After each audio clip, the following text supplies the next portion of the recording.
সবাইকে স্বাগতম আজকের আলোচনায় উইমেন চ্যাপ্টারের নিয়মিত লাইভ অনুষ্ঠানে। আজকে মহান মে দিবস, সবাইকে মে দিবসের শুভেচ্ছা।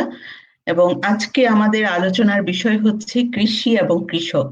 মানে এই মুহূর্তে বাংলাদেশ কোভিড-19 সময় যে সময়টা পার করছে সারা বিশ্বের সাথে, আমরা দেখার চেষ্টা করব যে মানে কৃষি এবং কৃষককে বাঁচানো এই মুহূর্তে কতটা জরুরি আমাদের দেশের অর্থনৈতিক ভিত্তিটাকে ঠিক রাখতে বা এটাকে চালু রাখতে। তো আজকে আমাদের সঙ্গে আলোচনায় যুক্ত আছে গবেষক বলবো কানিজ আকলিমা সুলতানা আপা। তারপর আছেন লাকি আক্তার, সবাই তাকে চেনে, আমাদের অনলাইন অ্যাক্টিভিস্ট, মাঠের অ্যাক্টিভিস্ট এবং রাজনীতিক, আমাদের উদীয়মান রাজনীতিক যাকে বলবো লাকি আক্তার। আছে কাকলি তালুকদার, জয়েন করছে। কাকলি হচ্ছে যুক্তরাষ্ট্রে থাকে, কিন্তু সে মনে প্রাণে থাকে হচ্ছে বাংলাদেশে, এবং সে হচ্ছে আমাদের হাওড়ের মেয়ে। এটাই তার সবচেয়ে বড় পরিচয় মনে হয়, তাই না কাকলি? অবশ্যই। হ্যাঁ, আমি প্রথমেই একটু যেতে চাই, আমি শুরুতে আমি লাকির কাছ থেকে শুরু যেতে চাই, কারণ সে এই মুহূর্তে একেবারেই বেশি অ্যাক্টিভলি কাজ করছে। সেটা হচ্ছে যে লাকি, তোমার ইয়ে মিউট, আনমিউট করতে হবে। হ্যাঁ, ঠিক আছে। লাকির কাছে জানতে চাইছি যে দীর্ঘদিন ধরে তুমি কাজ করছো, এবং এই কৃষি ক্ষেত্রেই তুমি কাজ করছো, এবং তোমার রিসেন্টলি একটা লেখাও পড়েছি এই ব্যাপারে, যে এখন আসলে আমরা কি অবস্থাতে আছি।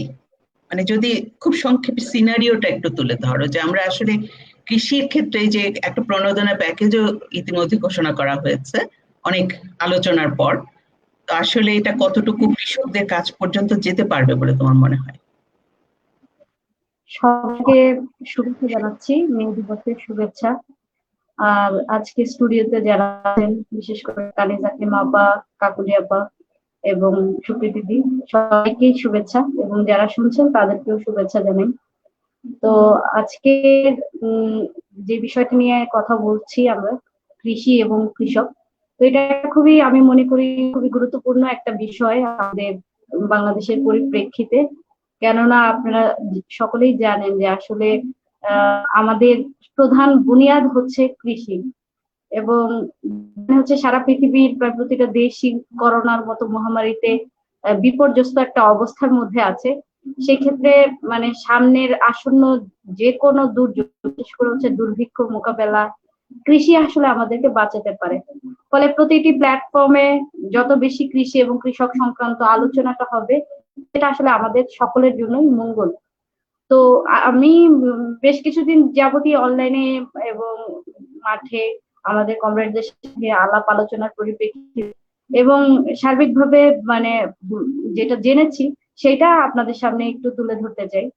সেটা হচ্ছে যে আমাদের বিশেষ করে করোনা পরিস্থিতির পর এই সময়টাতে অনেকেই কৃষি এবং কৃষক নিয়ে আলোচনা করছেন।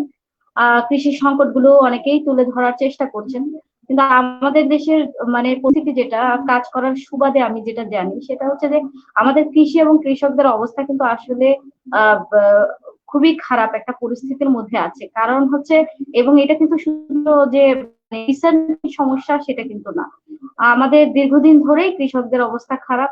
এবং আমি আমার একটা লেখায়ও বলেছি, বা আমরা প্রায় এই কথাটা বলি যে কৃষক আসলে কৃষিকাজটা ছেড়ে দিচ্ছে। এটার পেছনে একটা বড় কারণ যেটা, সেটা হচ্ছে যে কৃষক যে কৃষি পণ্যটা উৎপাদন করছেন, সেই কৃষি পণ্যটা তিনি লাভজনক দামে বিক্রি করতে পারছেন না, যার দরুন তিনি একটা মানে তার একটা হতাশাগ্রস্ততা থেকে এবং ক্ষোভ থেকে কিন্তু তিনি আস্তে আস্তে কৃষি থেকে হচ্ছে মানে ছেড়ে দিচ্ছেন। অনেক জমি অনেকে অনাবাদি ফেলে রাখছেন। কারণ একটা মানুষ, বিশেষ করে যখন ধান চাষ হচ্ছে, এই সময়ের কথা আপনারা জানেন যে এখন বোরো মৌসুম, এবং এবারও কিন্তু প্রচুর ফলন হয়েছে, এবং যেটাকে বলে বাম্পার ফলন। কিন্তু কৃষকের মুখে হাসির বদলে কিন্তু একটা আতঙ্ক, ক্ষোভ আমরা দেখতে পাচ্ছি। তার বড় কারণ হচ্ছে যে সে জানে এই ফসল ফলালেও তার আদতে কতটুকু লাভ হবে, কারণ সে জানে যে সে লাভজনক দামে এটা বিক্রি করতে পারবে না। গত দু একদিনের পত্রিকা যদি আপনারা দেখবেন যে হাওড়ে এবারও প্রচুর ধান হয়েছে, কিন্তু হাওরে ধানের দাম প্রতিদিন পড়ছে, প্রতি ঘন্টায় পড়ছে। এবং এই ধানের দাম সরকার যেখানে নির্ধারণ করেছে যে 1040 টাকায় তারা ধানটা ক্রয় করবে, কিন্তু মানে কৃষক কিন্তু সেটা বিক্রি করতে পারছে না, কোথাও কোথাও 400 টাকায়ও তারা ধানের মন বিক্রি করছে। এবং এটা অনেক ক্ষেত্রে দেখা যাচ্ছে যে বড় যারা কৃষকরা তারা হয়তো অনেক ক্ষেত্রে তাদেরও অনেক লোকসান হচ্ছে, তারাও তাদের যে উৎপাদন খরচ সেটা করতে পারছে না। আর যারা ক্ষুদ্র কৃষক, আমি বলবো যারা ধরেন বর্গা চাষী, পত্তন দিয়ে জমি দিয়ে চাষাবাদ করে, কিংবা হচ্ছে মানে ধরেন একেবারে জিলাতি কৃষক যাদের বলি, এই ধরনের কৃষকদের অবস্থা আরো খারাপ। তাদের তো এটা পুরো এটাই এক ধরনের লোকসানের মধ্যে পড়ে। আর এই বড় মৌসুমে এটা একটা ইম্পর্টেন্ট বিষয় যে এই মৌসুমে যে ধানটা উঠে সেই ধান কিন্তু তার সারা বছর খোরাক হয়। তো এইটা দেখা যাচ্ছে যে মানে লাভজনক দাম না পাওয়ার ফলে এইটা হচ্ছে তার মধ্যে একটা সংশয় তৈরি হয়েছে যে সে আদতে আসলে কি করবে, সে কি আসলে কৃষিকাজটা করবে। আরেকটা বড় বিষয় যেটা, সেটা হচ্ছে যে এই মুহূর্তে করোনার শুরু করে তো স্বাভাবিকভাবে পরিবহন সমস্ত কিছু বন্ধ, বা সরকারও এটাকে মানে পরিবহন বিশেষ করে হচ্ছে এই সবজি এগুলোকে পরিবহন করবে, সেটার জন্য যে সরকারের একটা উদ্যোগ থাকা দরকার ছিল সেটা হচ্ছে নেই। এবং সবচাইতে গুরুত্বপূর্ণ আরেক বিষয় সেটা হচ্ছে যে ধরেন মানে করোনার এই সমস্যাটা শুরু হওয়ার পর থেকে দেখা গেছে যে মাঠেই কিন্তু ফসলটা পচে যাচ্ছে, কোথাও টমেটো পচে যাচ্ছে, এবং একেবারে এই মুহূর্তে তরমুজ থেকে শুরু করে বিভিন্ন যে ফল সেগুলো মাঠে পচছে। এবং এটা তো যেটার একটা বড় সংকট দেখা দিচ্ছে যে একদিকে যারা উৎপাদন করেছেন যে কৃষকরা, তারা হচ্ছে তো একেবারেই মাঠে মারা যাচ্ছেন, তিনি এটা বিক্রিও করতে পারছেন না, এটা কোনো বাজারজাত করার ওয়েও নাই। আবার এইদিকে আমরা যারা ভোক্তারা, সাধারণ ভোক্তারা আছি, তারা কিন্তু অনেক দাম দিয়ে জিনিসটা কিনছেন। ফলে আর অন্যান্য সাধারণ সময় যেটা হয়, তারা হয়তো বিক্রি করেন খুবই কম দামে, আমরাও কিনি বেশি দামে, মাঝখানে লাভটা করেন, লাভের গুড়টা খায় আসলে মধ্যস্বত্বরা। তো এই সংকটটা আসলে খুব একটা প্রবল একটা সংকট। বিশেষ করে আমি বলবো আরেকটা বিষয় যেটা প্রণোদনার কথা আপনি বললেন, যে আসলে অনেক প্রথম দিকে তো প্রণোদনাটা ঘোষণা করা হয় নাই। তো দেখা গেছে যে দেশের মানুষ যখন এই বিষয়টা নিয়ে কথা বলছে, তারপরে এই প্রণোদনার বিষয়টা ঘোষণা করা হয়েছে। তো এই প্রণোদনার সাথেও এই যে মৌসুম, এই মৌসুমের সাথে তো মানে সংগ্রহের ক্ষেত্রে ক্ষেত মজুররা এটা একটা খুবই গুরুত্বপূর্ণ রোল প্লে করে থাকেন। এবং দেখা যায় যে একেবারে সেই উত্তরাঞ্চল থেকে অঞ্চলের দিকে ক্ষেত মজুররা যান, তারা সেখানে গিয়ে ধান কাটেন, বা এমন বিভিন্ন অঞ্চল থেকে কিন্তু শ্রমিক ক্ষেত মজুররা যান, কিন্তু এই সময় তারা যেতে পারছেন না, এবং অনেক জায়গায় যেতে পারেনি নাই। মানে সরকারি উদ্যোগে যে তাদেরকে পরিবহনের যে ব্যবস্থাটা, যে তাদের স্বাস্থ্য নিরাপত্তাটাকে ব্যবস্থা করে যে তাদেরকে নিয়ে যায়, সেটাও কিন্তু নেওয়া হয়নি। এবং সবচাইতে ইম্পর্টেন্ট যেটা হচ্ছে, কিছু কিছু জায়গায় ব্যক্তিগত উদ্যোগে আমরা কয়েকটা পুলিশের কিছু উদ্যোগ দেখেছি, কিছু কিছু ডিসির উদ্যোগ দেখেছি, কিন্তু একটা সমন্বিত যে উদ্যোগের কথা বলছি সেটা কিন্তু ছিল না। যার এই যে আটকে যাচ্ছে কথাগুলো লাকির। একটা বিশাল ক্ষেত মজুর শ্রেণী একটা মারাত্মক রকমের ভুক্তভোগী হয়েছেন। এবং একে তো তাদের জন্য সরকারিভাবে কোনো ত্রাণ নাই, তাদের জন্য রেশন ওইভাবে ব্যবস্থা করা হয় না, স্টিল নাও তারা তো মানে মানে করোনার ভয়ের চাইতে ক্ষুধার যে ভয়, সেই ভয়ের মধ্যেই তারা আছে। আবার আচ্ছা, হ্যাঁ লাকি, তাদেরকে এখানে এই একটু তোমাকে সময়ের থামাই। লাকি, মধ্যে আমরা ওইভাবে আবার নেওয়া আবার হয়নি। একটু ফিরবো। তোমার তোমার কিছু কিছু মাইক্রোফোন, জায়গায় দেখা গেছে যে তোমার অন্য মাইক্রোফোনটা ডিস্টার্ব করছে নাকি? যুক্ত হয়েছেন। তো এইটা আমি বলবো যে এইটা একটা বড় রকমের সংকট দেখা দিয়েছে। হ্যাঁ লাকি, তোমার মাইক্রোফোনটা খুব সম্ভবত ডিস্টার্ব করছে, আহ সেজন্য তুমি শুনতেও পাওনি। আচ্ছা, আমি এই সময় একটু কানিজাপার কাছে যেতে চাই। কানিজাপা, সেটা হচ্ছে যে তুমি তো দীর্ঘদিন ধরে এই বিষয়ে রিসার্চ করেছো, তোমার গবেষণার বিষয়টাও ছিল এটা। তো এই যে লাকি যে কথাগুলো বলে গেল, যে আমরা আসলে মানে যে পরিস্থিতির মধ্যে এখন আছে, আমাদের কৃষকরা যে পরিস্থিতি আছে, যে বাংলাদেশ কৃষি প্রধান দেশ, কিন্তু আমরা ছোটবেলা থেকে এটা জেনে এসেছি, পড়ে এসেছি যে কৃষি প্রধান দেশ বাংলাদেশ, সুজলা সুফলা শস্য শ্যামলা আমাদের বাংলাদেশ, এবং আমাদের মাটি উর্বর। সেখানে বলা হয় যে বীজ ফেলে রাখলে এমনিতেই গাছ হয়। হ্যাঁ, তো সেইখানে আজকে বাংলাদেশে কৃষির এই দৈন্যদশাটা কেন, কি মনে হয়? ধন্যবাদ তোমাকে সুপ্রীতি। এমন একটা আয়োজন আসলে খুব খুব বলবো করোনার সাথে খাদ্যের যে সম্পর্ক, কাপড়, বাসস্থান ছাড়াও মানুষ হয়তো চলতে পারছে, খাদ্য ছাড়া মানুষ চলতে পারবে না। তার মানে করোনার সবচেয়ে ক্রান্তিকাল এবং সবচেয়ে আলোকিত দিক হচ্ছে খাদ্যের সরবরাহ, ক্রান্তিকাল হচ্ছে খাদ্যের অভাব।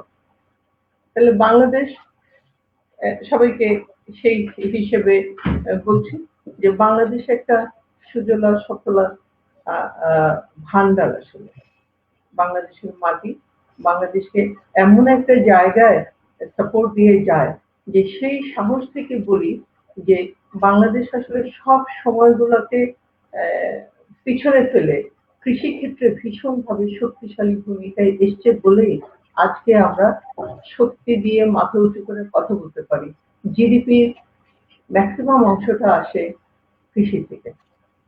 40% বেশি শ্রমিক কৃষির সাথে জড়িত।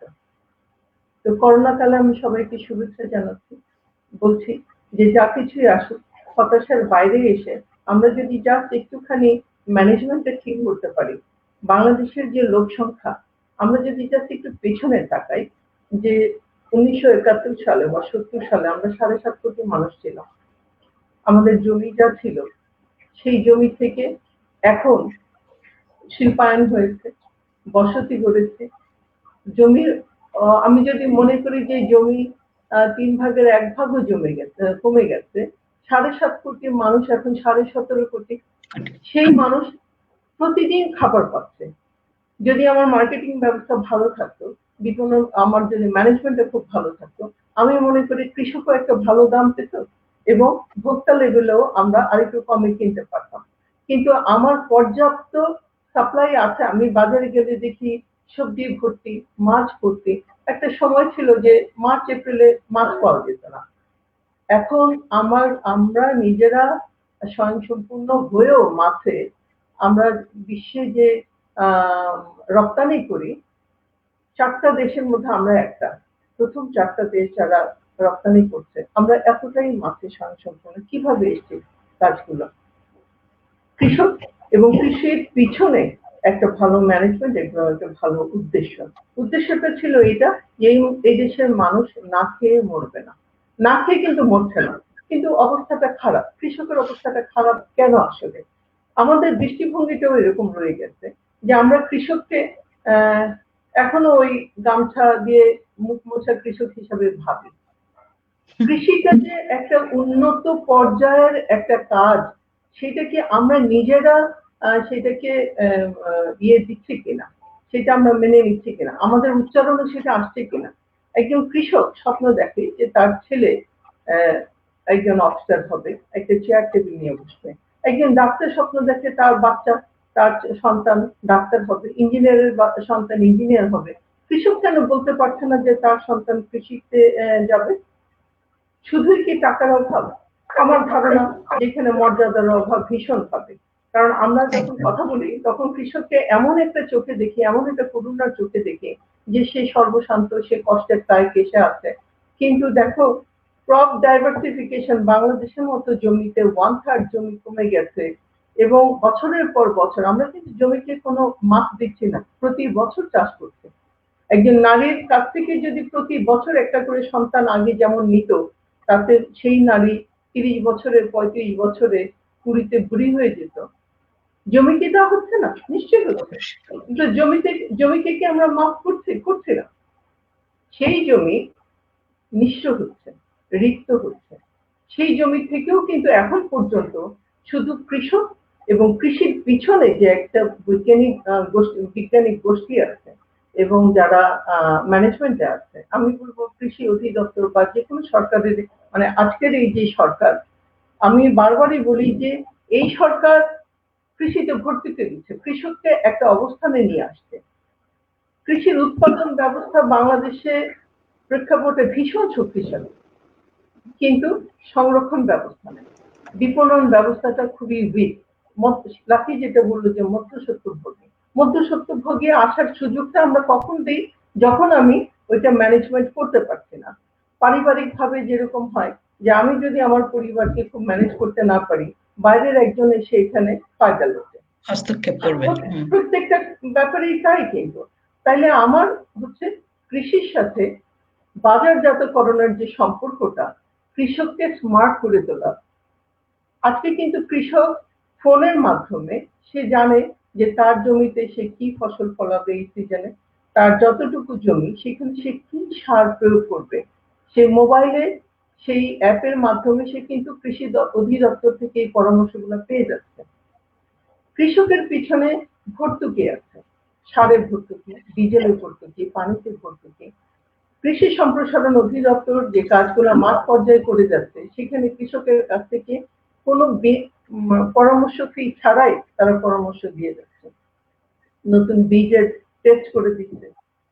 তাহলে আমার উৎপাদন, আমি যদি ধরি যে একদম চাঁপাইনবাবগঞ্জের যে আম চাষি, সেও কিন্তু গত বছর আমরা দেখছি একসাথে আম পারছে না।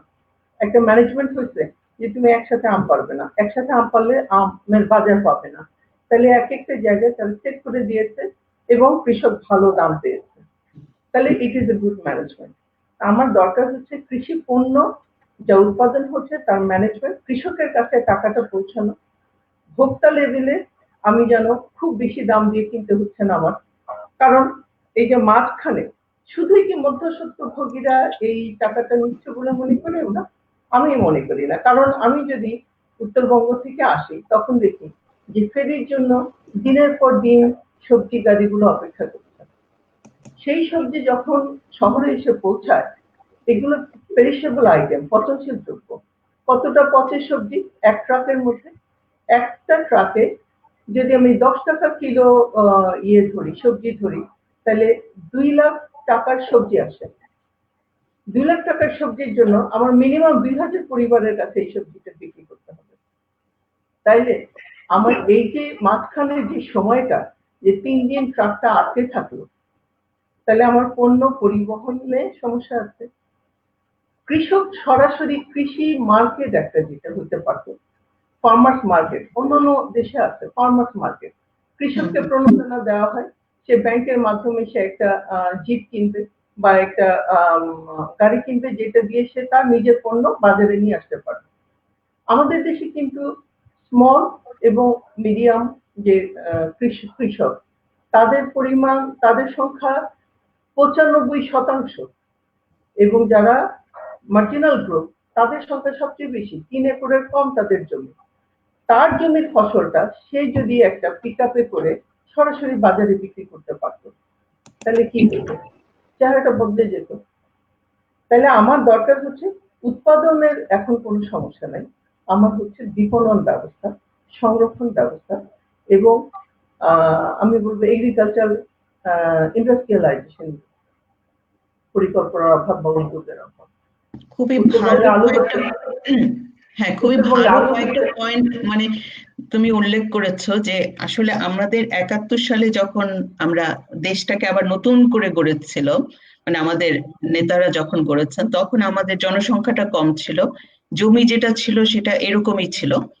হ্যাঁ, কিন্তু তখন একটা হয়তো সমন্বিত ব্যবস্থা ছিল, বা মানে একটা সবাই দেশপ্রেমে উদ্বুদ্ধ ছিল যে আমরা এই কাজগুলো করব। হ্যাঁ, তখনও অনেক রকম দুর্নীতি হয়েছে, অনেক রকম মানে ঝড় ঝঞ্ঝা তখনও আমরা পাড়ি দিয়েছি। এবং এখন যেটা হয়েছে, 17.5 কোটি মানুষকে মানে এই একই পরিমাণ জমি তো নেই, কারণ এখন তো মাথা পিছু ভাগ হয়ে গেছে। যে জমিটা আমাদের ছিল সেই জমিটা এখন মানে হয়তো আরো 2টা প্রজন্মের মধ্যে ভাগ হয়ে গেছে, কাজে সেই জমিটাও নেই। এবং ওই যে আরেকটা পয়েন্ট তুমি বললে যে কৃষককে ওই যে যথেষ্ট সম্মান দেওয়াটা, যে কৃষি কাজটাকে সম্মানিত করা, এইটা হয় না বলেই যে একজন কৃষক চান না যে তার সন্তানও কৃষক হন, তাই না? তো এগুলো খুবই ভালো মানে কয়েকটা পয়েন্ট। তো আমি একটু, যেহেতু সবার অল্প অল্প করে মানে শুরুতে কথা শুনছি, আমি এখন একটু কাকলির কাছে যেতে চাই। কাকলির হচ্ছে দীর্ঘদিন ধরে যেটা মানে আমরা খেয়াল করি যে সে হচ্ছে আমাদের হাওর অঞ্চলের মেয়ে, আমাদের এলাকার মেয়ে। তো তার সে বিদেশে থাকলেও তার মনটা পড়ে থাকে হাওড়ে, এবং সবসময় সে বলেই যে আমি থাকি মল্লিকপুরে। হুম। তো মানে এইটা হচ্ছে যে সে এটা নিয়ে চিন্তা করে হাওর অঞ্চল নিয়ে কিভাবে হাওর বাঁচবে, কিভাবে হাওরের কৃষকরা বাঁচবে। এবং সে তার, আমি গতকালকে তার সাথে কথা বলছিলাম, তার কিছু পরিকল্পনা আছে হাওর নিয়ে, তাদের নিজেদের জমি জমা সবকিছু নিয়ে, যে কি করলে কি করা যেতে পারে এই ধরনের আর কি। আমি একটু কাকলির কাছে শুনবো যে এখন তো ধরো বড় মৌসুম, তাই না? মানে আমি যদি ভুল না করি, হ্যাঁ হ্যাঁ, এখন যদি ঢল মানে নামার আগে আমাদের ধানগুলো কেটে ঘরে তুলতে হবে, মানে এই মুহূর্তে আসলে কৃষকদের জন্য করণীয়টা কি ওই অঞ্চলে? ধন্যবাদ দিদি। প্রথমে আমি এই মুহূর্তে কি করণীয় তার আগে আমি বলে নিব যে আমাদের আজকের বিষয় হচ্ছে কৃষি ও কৃষককে বাঁচানো কেন জরুরি। জরুরি। আপনি কেন খাবেন, আমরা কেন খাবো, সেই খাবারটা কোথা থেকে আসবে? আপনি চাকরি করবেন, আমার বাবা কৃষক, আমি কৃষক না, কিন্তু আমি কৃষককে ভালোবাসি। কিন্তু আমি যে পজিশনে যে পেশায় থাকি, প্রথমেই যে আমাদের বাজেট থাকে ফ্যামিলির, সেই বাজেটের প্রধান অংশটা কোথায় যায়? খাবার, খাবারের নিশ্চয়তায় চলে যায়। সেই খাবার নিশ্চয়তা দিতে যে মানুষটা কাজ করে তিনিই কৃষক। এখন আমি যে ফ্যামিলিতে বড় হয়েছি, কৃষি ফ্যামিলি, আমাদের প্রতিনিয়ত সেই ছোটবেলা থেকে সেই সংগ্রামটার মধ্য দিয়ে আমাদের এ পর্যন্ত আসতে হয়েছে। আপা যেটা বললেন যে কৃষকের সন্তান কেন কৃষক হইতে চায় না। আমরা যখন ছোট ছিলাম, যখন পড়াশোনা করতাম, কোনো কারণে যদি একটু রেজাল্ট খারাপ হইতো, আমার বাবা মা আমাদেরকে কখনো মারেন নাই, কিন্তু আমাদের পানিশমেন্টটা ছিল, আমাদের গরুর ঘর ছিল, অনেক গরু ছিল। আমার বাবা বড় কৃষক ছিলেন, এখন আর নাই, সেটার কারণ আমি বলবো, তারপরে দিদির আলোচনায় যাবো, কারণ আজকে যেহেতু সুযোগ আসছে আমি কথা বলবো কয়েকটা। ঠিক আছে। আমাদের রেজাল্টের পরে যদি কোনো কারণে একটু রেজাল্ট খারাপ হতো, আমার বাবা আমাদেরকে মারতেন না, আমাদেরকে গরুর ঘরে ঢুকাইতেন। গোবর পরিষ্কার করো, এই কাজগুলো তোমার করতে হবে। আমার বাবা আমাদেরকে দেখাইতেন সবসময়, তুমি যদি পড়াশোনাটা না করো, তুমি যদি শিক্ষিত না হও, তোমার এই কাজগুলো, এই কষ্টের কাজগুলো তোমার সারা জীবন করতে হবে, এই যুদ্ধটা এখান থেকে তোমার করতে হবে। লাকিলি হ্যাঁ, আমার বাবা আমাদেরকে সবসময়, আমার মা বাবা আমাদেরকে সেই অবস্থানে নেওয়ার জন্য সর্বোচ্চ চেষ্টা করছেন। সেই তার কৃষি ফ্যামিলি থেকে আমাদের 4টা ভাই বোনকে বাইরে রেখে পড়াশোনা করানো, সেই কৃষি যে মানে ওনার যে আয়, সেটা থেকেই সবসময় করছেন। আমাদের ভাটি অঞ্চলে একটা ফসল। তো ঢলের কথা বললেন না দিদি, আমরা ছোটবেলায় দেখতাম কি যে যখন বৃষ্টি শুরু হলো, আমার বাচ্চা কান্না করছে, সরি মাঝখানে, এই জন্য কনসেন্ট্রেশন নষ্ট হয়ে গেছে। তো যখন বৈশাখীর সময় যখন আমাদের ধানটা উঠানোর সময় হইতো, তখন কৃষক হচ্ছে সবসময় রেডি থাকতে হচ্ছে যে শিলাবৃষ্টি হবে, এবং আমাদের চোখের সামনে আমাদের ফসল নষ্ট হয়ে যেত। আমরা দেখতাম, নয়ন ভাগা একটা কথা আছে আমাদের, যে কৃষক দেখবে, কৃষক উৎপাদন করছে কষ্ট করে, সেই উৎপাদনটা নষ্ট হয়ে যাবে, ফসলটা নষ্ট হয়ে যাবে চোখের সামনে, শিলাবৃষ্টিতে নষ্ট হয়ে যাবে। 2006 সালে আমি একটা জব করি, পড়াশোনার পরে আমি একটা জব ঢুকলাম, কোনো কারণে জবটা আমার ভালো লাগছিল না, কিন্তু আমি ছেড়ে দিব। সেই মুহূর্তে আমাদের ফসল, পাকা ধান ডুবে গেল। আমরা হাওড়ে গেলাম, আমাদের নৌকা যখন যাচ্ছে, আমরা নিচের দিকে তাকায় আছি, দেখতে সোনালি, আমাদের হাওর নিচে, পানির নিচে সোনালি বরণ, আমাদের পাকা ধান ডুবে গেছে। তখন আমি ভাবলাম, আমি আমি তাকায় আছি, কোনো কথা নেই, সবাই নৌকায় চুপচাপ বসে আছি, আমরা নিচে সবাই ধান দেখি যে নিচে আমাদের ধানগুলো ডুবে গেছে। তখন চিন্তা করলাম যে না, আমি চাকরিটা ছাড়বো না, এখন এই মুহূর্তে আমার চাকরি ছাড়া যাবে না। আমার তাদের সাথে, আমার ম্যানেজমেন্টের সাথে মিলছে না, কিন্তু আমি চাকরিটা ছাড়তে পারবো না এই মুহূর্তে, আমার চাকরিটা ছাড়া যাবে না। যাই হোক, তো এইরকম প্রতিটা যুদ্ধ, প্রকৃতির সাথে যেমন কৃষক যুদ্ধটা করে যে আমাদের ফসল ডুবে যাবে, নষ্ট হয়ে যাবে, সেই ক্ষেত্রে আরেকটা যুদ্ধ কিন্তু প্রতিনিয়ত করতে হয় কৃষককে। আপনারা বললেন যে কৃষি ঋণ, কৃষি সরকার কতটুকু ঋণ, সরকার কতটুকু ঋণ কৃষকের জন্য দিচ্ছে? দাদন ব্যবসায়ী মহাজনদের কাছে আমাদের সরকারের, সরি, আমাদের যে কৃষক আছে তারা সবসময় জিম্মি। এখন এনজিও যুক্ত হয়েছে, তাদের কাছে জিম্মি। এখন গভর্নমেন্ট যে লোনটা দিচ্ছে, সেটা কিন্তু লোন, মানে একজন গার্মেন্টস মালিক 2% হারে আমাদেরকে ইয়ে দিবে, ঋণটা দিবে, ঋণটা পাবে, আর কৃষক পাবে 5% হারে। তো কৃষক তার যে শ্রম, তার যে কষ্ট, তার লোন, মহাজনের কাছে লোন, তার কৃষক ব্যাংকের কাছে লোন, তার এনজিওর কাছে লোন, সেই লোনটা নিয়ে কৃষক উৎপাদন করবে এবং সেই উৎপাদন কে ভোগ করবে? কৃষক না। কৃষকের কোনো কন্ট্রোল কিন্তু কৃষকের কাছে নাই। সে কিন্তু সেই ঋণটা করছে এবং যখন ধানটা বিক্রি করবে, মহাজন বলবে তুমি 1000 টাকা নাও, যখন তোমার বৈশাখে ধান উঠবে তখন তুমি আমাকে দিয়ে দিবা 2 মণ ধান। ওকে, কৃষকের কি থাকবে? কৃষকের থাকবে না, কৃষকের কোনো পুঁজি নাই। আমাদের যে জমিগুলো একসময় আমরা করতাম, আমার বাবা যে জমিগুলো করতেন, এখন প্রতিনিয়ত সেই নিয়ন্ত্রণটা অন্যদের কাছে চলে গেছে। আমাদের অনেক জমি আছে যেগুলো চাষ হয় না এখন আর, পতিত পড়ে আছে। কারণ হচ্ছে দিনের পর দিন এই যে কৃষকের বীজ বলেন, সার বলেন, সবগুলা কিন্তু কৃষকের হাতে নাই। একসময় আমি যখন ছোট ছিলাম তখন আমাদের জমির মালিকানা ছিল কৃষকের কাছে। কৃষক উৎপাদন করবে, বীজ সংরক্ষণ করবে এবং সার তৈরি করবে, সে নিজে পুরো ব্যাপারটাই করছিল। কিন্তু এখন কিছু নাই, না পুঁজি আছে, না তার বীজ আছে, না তার সারের কোনো কিছু নেই। সে শুধু তার শ্রমটা জমিতে দিচ্ছে, এছাড়া আর কিছু নাই। তারপরে উৎপাদনের পরে সেই উৎপাদনটা কে নিচ্ছে? কৃষকের প্রত্যেকটা সমস্যার মাঝে যে আছে সে হচ্ছে মধ্যস্বত্বভোগী।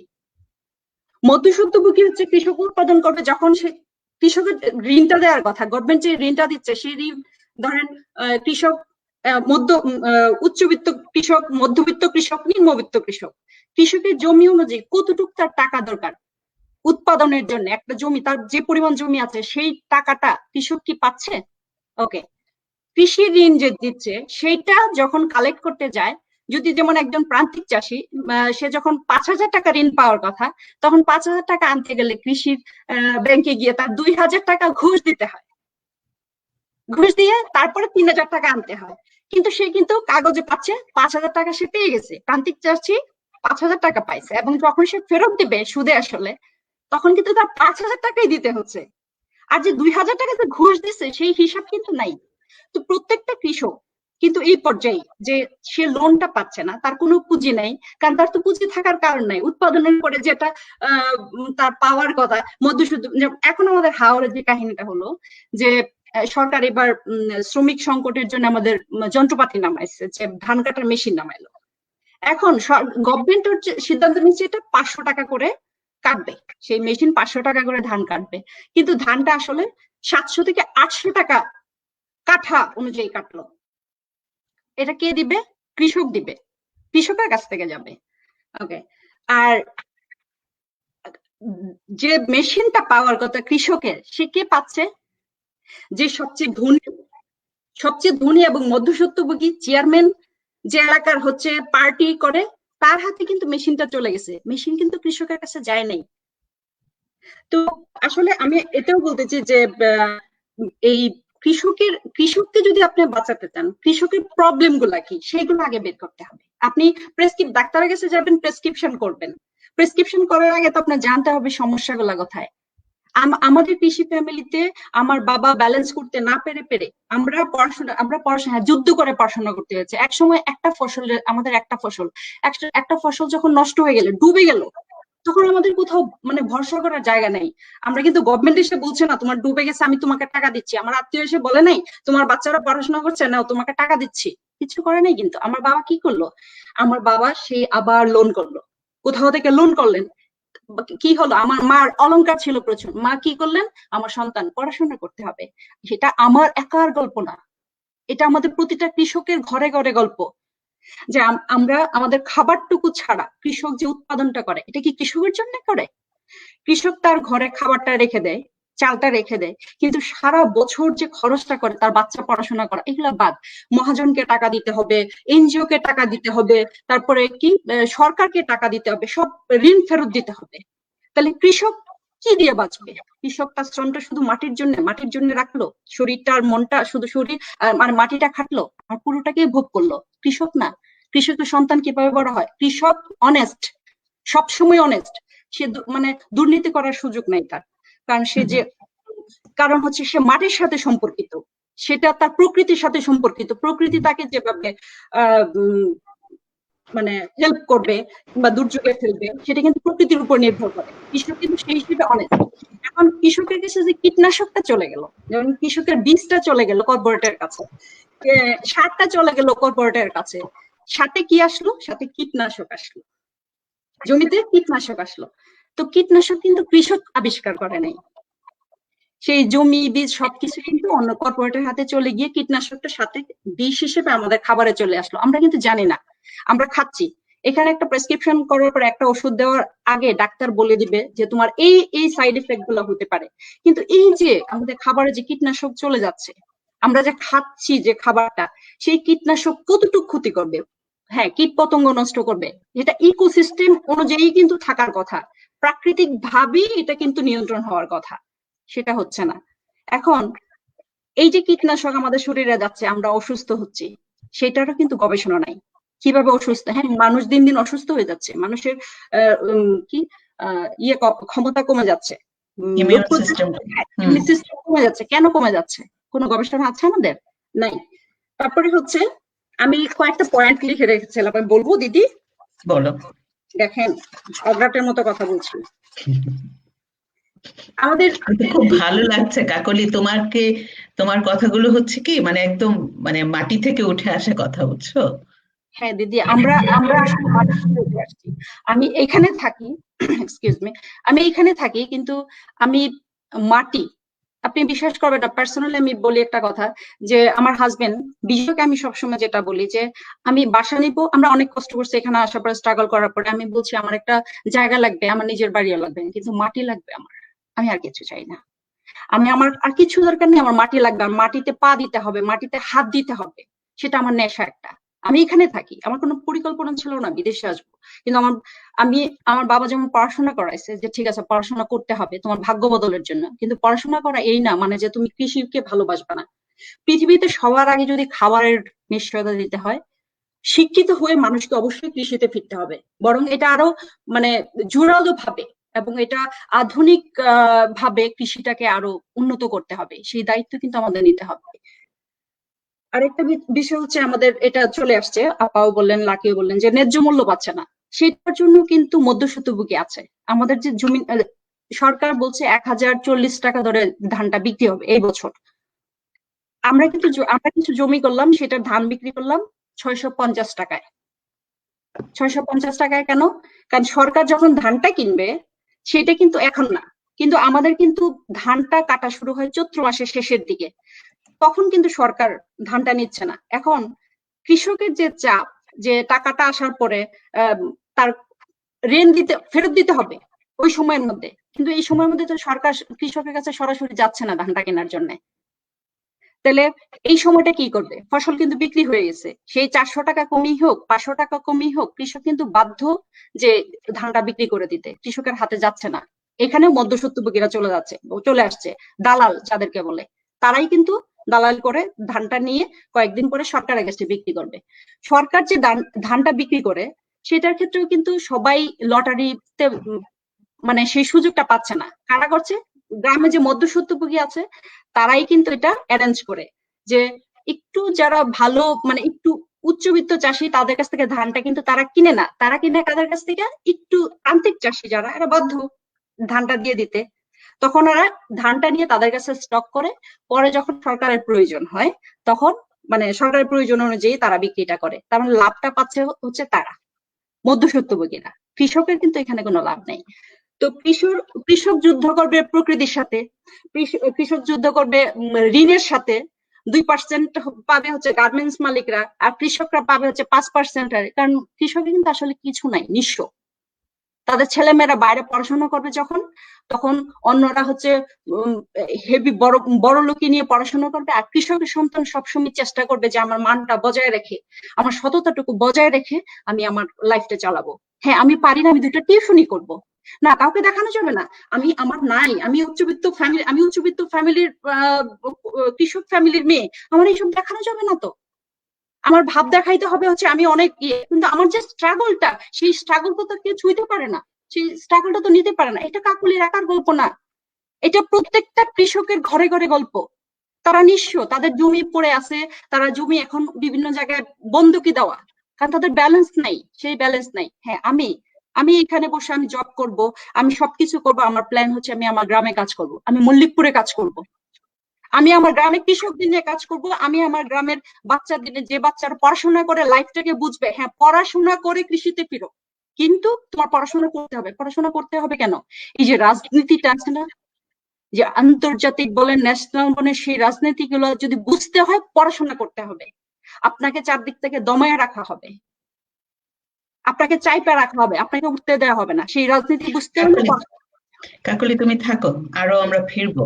চমৎকার কথা বলেছো, মানে মুগ্ধ হয়ে শুনছিলাম আসলে কাকলির কথা। যে এইখানে একজন লিখেছেন যে উনি নিজে নেত্রকোনা থেকে আসা এবং 60-এর দশকে 70-এর দশকে উনি পড়াশোনা করেছেন এবং তার বাবা বাধ্য হয়েছিলেন যে অনেক জমি জমা বিক্রি করে তাদের পড়াশোনা করাতে। কাজেই তুমি যা বলেছো উনি তা বুঝতে পেরেছেন, এটা উনি বলছেন। লাকির কাছে একটু ফেরত আসি, সেটা হচ্ছে যে কাকলি এখানে বলেছে বারবার একটা কথা এসছে, লাকিকে আনমিউট করা যাচ্ছে না কেন? লাকি তুমি হয়তো ট্রাই করো তো, আনমিউট করতে পারো কিনা। লাকি তুমি শুনতে পাচ্ছ? মনে হয় স্টাক হয়ে গেছে। লাকি তোমার মনে হয় কানেকশন একটু ঝামেলা হচ্ছে। তাহলে আমরা একটু কানিজ আপার কাছেই যাই, কানিজ আপা যেহেতু অ্যাভেলেবল আছেন। যে কানিজ আপা ও বারবার বলছিল কাকলি যে এই যে হাওড় অঞ্চলে মহাজনের ঋণ, হ্যাঁ মহাজনের ঋণটা এটা একটা মানে ভয়াবহ কিন্তু একটা অভিশাপের মতন কৃষকের জন্য। কারণ এটা ছাড়া আবার কৃষক চলতেও পারেন না। হ্যাঁ, এই যে একটা মানে এবং এই সুদের হারটা চক্রবৃদ্ধি হারে বাড়তে থাকে। মাসের পর মাস, বছরের পর বছর। কারণ কৃষকের যদি ফসল না হয় বা ফসল বিক্রির দামটাও তারা না পায় ঠিক মতো, তখন তো মানে তারা মানে পারে না সেই লোনটা ফেরত দিতে। এই যে চক্রবৃদ্ধি হারে বাড়ছে এবং তাতে করে কৃষকের জীবনটা যে মানে লোনের নিচে তলিয়ে যাচ্ছে, মানে এই থেকে আসলে পরিত্রাণের কি উপায়? এটা তো আসলে কি বলবো, চক্রাকারে চলে আসছে সেই আদি থেকে এখন পর্যন্ত। কৃষক আমার খাদ্য সরবরাহ করবে, তার বিনিময়ে আমি কৃষককে কিছু অশ্রদ্ধা দিব, কিছু করুণা দিব, কিছু তাকে ম্যানিপুলেট করব, কিছু তাকে তার কাছ থেকে ছিনিয়ে নেব, এবং যতটা কম পারা যায় সেই ক্ষেত্রে আসলে কাজগুলা করার। যে আমি যেটা বলছিলাম যে একজন কৃষকের সন্তান, উনি কাকলি যেটা বলছে যে লেখাপড়া শিখে সে যদি ফেরত যেত গ্রামে, সে যদি বাবার হালটা ধরতো, তাহলে এই যে বার্গেনিং ক্যাপাসিটি, কৃষকের ভোকাল, তার কণ্ঠ হয়ে ওঠা, কৃষকের কণ্ঠ হয়ে আমি কেন উঠবো, তুমি কেন উঠবে, কাকলি উঠবে। কারণ কাকলি সরাসরি সেই জিনিস জানে। কাকলির গলায় যে তেজ থাকবে, সরি যে আগুনটা থাকবে, সেটা আমি আর তুমি সেটা হয়তো উপলব্ধি করতে পারছি না, কিন্তু তার বলে তো কৃষি থেমে থাকবে না। আমি যেটা কাকুলি যেটা আরেকটা জিনিস বললো যে গার্মেন্টস সেক্টরে একটুখানি ভুল বোঝাবুঝি আছে। গার্মেন্টস সেক্টরে যেটা 2% হারে সুদ নিচ্ছে, সেটা শুধুই ওই যে মার্চ আর এপ্রিলের বেতনটার জন্য ওরা যে টাকাটা নিবে সেটা 2% হারে, যেন কোনো একজন শ্রমিকও না খেয়ে মারা না যায়, তারা যেন বেতনটা দিতে পারে। কিন্তু তাদের জন্য 4.5% হারে ঋণ প্রণোদনা যে প্যাকেজ 30,000 কোটি টাকা ধরা হচ্ছে, সেটা 4.5% হারে, সেখানে কৃষকের জন্য 5% হারে ধরা হচ্ছে। কিন্তু কৃষককে যে ভর্তুকিটা দেওয়া হয়, আমি জানি যে গার্মেন্টস মালিকরাও নানা রকমের ভর্তুকি পান, নানা রকমের প্রণোদনা পান। কৃষকের বেলায়ও কিন্তু সেটা হয়। যদি খুব হিসাব করা হয়, যেমন 34% থেকে 50% ভর্তুকি কিন্তু সারেই আসে। আমি এই ভর্তুকির বিপক্ষে। আমি চাই কৃষক তার যা ক্যাপাসিটি থাকবে সেটা দিয়ে পণ্য উৎপাদন করবে এবং সেই পণ্যটার সে যথাযথ দাম পাবে, তার মাটিকে সে সুরক্ষা দিবে। এখন যখন সার হয়, যেমন ইউরিয়া সার যদি একটু বেশি দেওয়া হয়, তাহলে ফসল এবং মাটি দুটোই নষ্ট হয়। যেহেতু ভর্তুকির টাকায় আসে, তারা আসলে দিকে আমি নিজে 2016 সালে আমার ধারণা, যে সুপ্রীতির মনে আছে, আমি সারা বাংলাদেশে কৃষি, আমি তখন ধান কাটার মৌসুমে ঘুরেছিলাম, আমার এটা লেখাও ছিল যে কৃষি শ্রমিক দেওয়া, এবং আমি নিজে দেখেছি যেগুলো কন্ট্রোল জমি, যেখানে বিজ্ঞানীরা বা অফিস থেকে, কৃষি অধিদপ্তর থেকে তারা বলছে যে এর বেশি সার তুমি দিতে পারবে না, সেখানে ফলন বেশি আসছে। যেখানে কৃষক সবসময় একটা আনসার্টেনিটিতে ভোগে, সে মনে করে যে আরেকটু সার দিলে হয়তো ভালো হতো, তার ফসলও নষ্ট হচ্ছে, তার জমি নষ্ট হচ্ছে, তার টাকা নষ্ট হচ্ছে, তিনটা। এবং আরেকটা জিনিস ছিল সেই সময় আমি 16 সালে দেখেছিলাম, আজকে যেমন শ্রমিকের অভাব আছে, তখনও শ্রমিকের অভাব ছিল। একজন শ্রমিককে 700 টাকা করে দৈনিক মজুরি দিতে হয়। বিভিন্ন দেশে আছে যে তাকে 2 মাস করে জীবনে বা বছরে, আমি স্টুডেন্ট অবস্থায় তাকে থাকতে হয়, কিন্তু যেমন থাইল্যান্ডের মঙ্ক হতে হয়, কোথাও আর্মিতে যেতে হয়। আমাদের দেশ যেহেতু কৃষি প্রধান, তাহলে যারা শিক্ষার্থী কলেজে, স্কুলের উপর দিকে এবং কলেজে, বিশ্ববিদ্যালয়ে, তাদেরকে যদি 15 দিন বছরে বলা হয় বা 7 দিন বলা হয় যে এই 7 দিন তুমি এই অঞ্চলে, তোমার 7 দিনের কাজ হচ্ছে তোমার কৃষির সাথে জড়িত হওয়া, শুধু ধান কাটা না, ধানটা তো ক্যারি করতে হয়, ধানটা সংরক্ষণ করতে হয়, ধানটার বিপণন ব্যবস্থার সাথেও সে জড়িত হতে পারত। ফলে যে একটা শিক্ষিত জনগোষ্ঠী মাটির সাথে মিশত, সেই জায়গাটা কিন্তু আমরা ধরতে পারছি না। কৃষক মনে করছে যে যে রিক্সা, যে এখানে রিক্সা চালক, সে গিয়ে ধান কাটবে, তার মানে আমি সেটাকে উন্নত অবস্থায় নিতে পারছি না, আমি শিক্ষার সাথে মাটির সাথে সম্পর্ক তৈরি করতে পারছি না। তাহলে সরকারের পক্ষ থেকে আমি বলছি, প্রতিটা মানুষের পক্ষ থেকে কৃষিকে যদি ধারণ করা না হয়, যে কোনো সরকার, যে কোনো দেশ, তাহলে ভর্তুকি দিয়ে সেই কৃষির উন্নতি হবে না। করতে হবে যেটা ম্যানেজমেন্টটা, কৃষি ব্যবস্থাপনা। তাহলে কেন এই যে বললাম যে প্রান্তিক চাষি যার 3 একরের নিচে জমি আছে, কাকুলির বাবার যে জমি, সেইটার অংশ মাত্র, সেটা উত্তরবঙ্গে বেশি, হাওড়াও কিছু আছে, সেটা 4 থেকে 5% মানুষের মধ্যে অনেক জমি আছে, কিন্তু বেশিরভাগই আসলে প্রান্তিক চাষী, বা আমি বলবো 3 একরের নিচে জমি। সে কিন্তু কখনো ধান করে, ধান টুকু করে তার সারা বছর খোরাকির জন্য, আর এখন করে ক্যাশ ক্রপ বা সবজি, যেটাতে রেগুলার টাকা আসে। ধরো উত্তরবঙ্গে যিনি আলু করেন, তিনি আলুই করতে থাকছেন, আলুর বাজার পাওয়া যাচ্ছে না। মধ্যস্বত্বভোগী বা যারা বাজারে পড়িয়ে আছে, তারা কি করে, আলুর বস্তা নিয়ে যায়। আলু কিন্তু ওজন দরে মাপা হয় না, বস্তা ধরে মাপা হয়। এখন সেই বস্তার মধ্যে যদি 5 কেজি বেশি ধরে, তারা সেইভাবে নিয়ে যায় বস্তাগুলো। 5 কেজি 10 কেজি বেশি ধরে, তো সে দাম দিচ্ছে 80 কেজি বা 85 কেজি, তার বস্তাটা আসলে ধরছে 95 কেজি। এই যে এই ফাঁকগুলো ধরবে কে? এটার জন্য আমার একটা মেকানিজম দরকার, আমার নিজের একটা শক্তি দরকার। আজকের কৃষক কিন্তু মূর্খ না, আজকের কৃষক লেখাপড়া জানে না তা বলা যাবে না, যিনি প্রাতিষ্ঠানিক লেখাপড়া করেন নাই, সেই কৃষকটা কিন্তু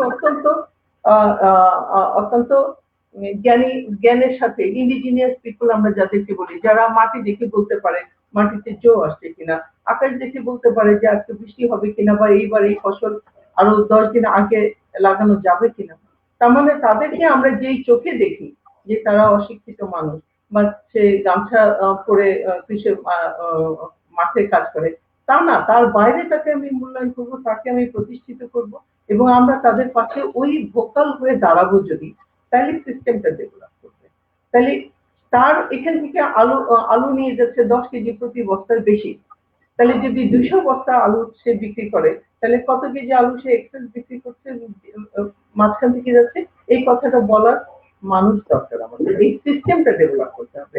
নাহলে কৃষির আজকের যে উৎপাদন, সেই উৎপাদনের পরে একজন কৃষক তার সন্তানকে কৃষির দিকে নেবে না, এটা তো ভাবা উচিত না, দরকার নেই।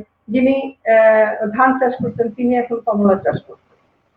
কিশোরগঞ্জের দিকে ভালো লিচু হচ্ছে, ধানের জমিতে এখন লিচু হচ্ছে, মানে ক্রপ ডাইভার্সিফিকেশন যেটা, সেখানে কৃষক এগিয়ে আসছেন। তাহলে তার ট্র্যাডিশনাল পথ ছিল শুধু ধান করা, এখন সে লিচুও করছে। কমলার বাজার এখন আমরা স্বয়ংসম্পূর্ণ প্রায় কমলা দিয়ে, আমাদের বাইরে থেকে খুব একটা কমলা আনতে হয় না। আম তো যথেষ্টই আছে, মাছ আছে, আমাদের লাইফ স্টকের একটু কমতি আছে, সেটা আমরা বাড়াবো। আরেকটা জিনিস যেটা হয়, দুধ যিনি চাষ করেন, মানে যিনি দুধ বিক্রি করেন, যিনি গরু চাষ করেন, তিনিও তো চাষী, যিনি লবণ চাষ করেন, তিনিও তো চাষী। আচ্ছা, তাহলে দুধের চাষের বেলায় কি হচ্ছে, আমার ওই যে আমি বললাম ক্যারিং সিস্টেমটা, যে ট্রান্সপোর্টেশনটা, আমাদের যেহেতু আমাদের রাস্তা কম, আমাদের রাস্তায় প্রচুর জ্যাম হয়, তাহলে আমাকে অল্টারনেটিভ চিন্তা করতে হবে। আমি গত বছর উত্তরবঙ্গে ঘুরেছি, তাদের প্রতিটা দুধের ফার্মে আমি বলেছি যে আপনারা ভ্যালু এড করেন, দুধ কেন রাস্তায় ফেলে দিচ্ছেন? আপনার ছেলেকে আপনি চিজ বানানোর জন্য ট্রেনিং দেওয়া, আপনি সরকারের কাছে আবেদন করেন যে আমাকে একটা লোন দেন, আমার ছেলেকে আমি পনির বানানো শেখাবো।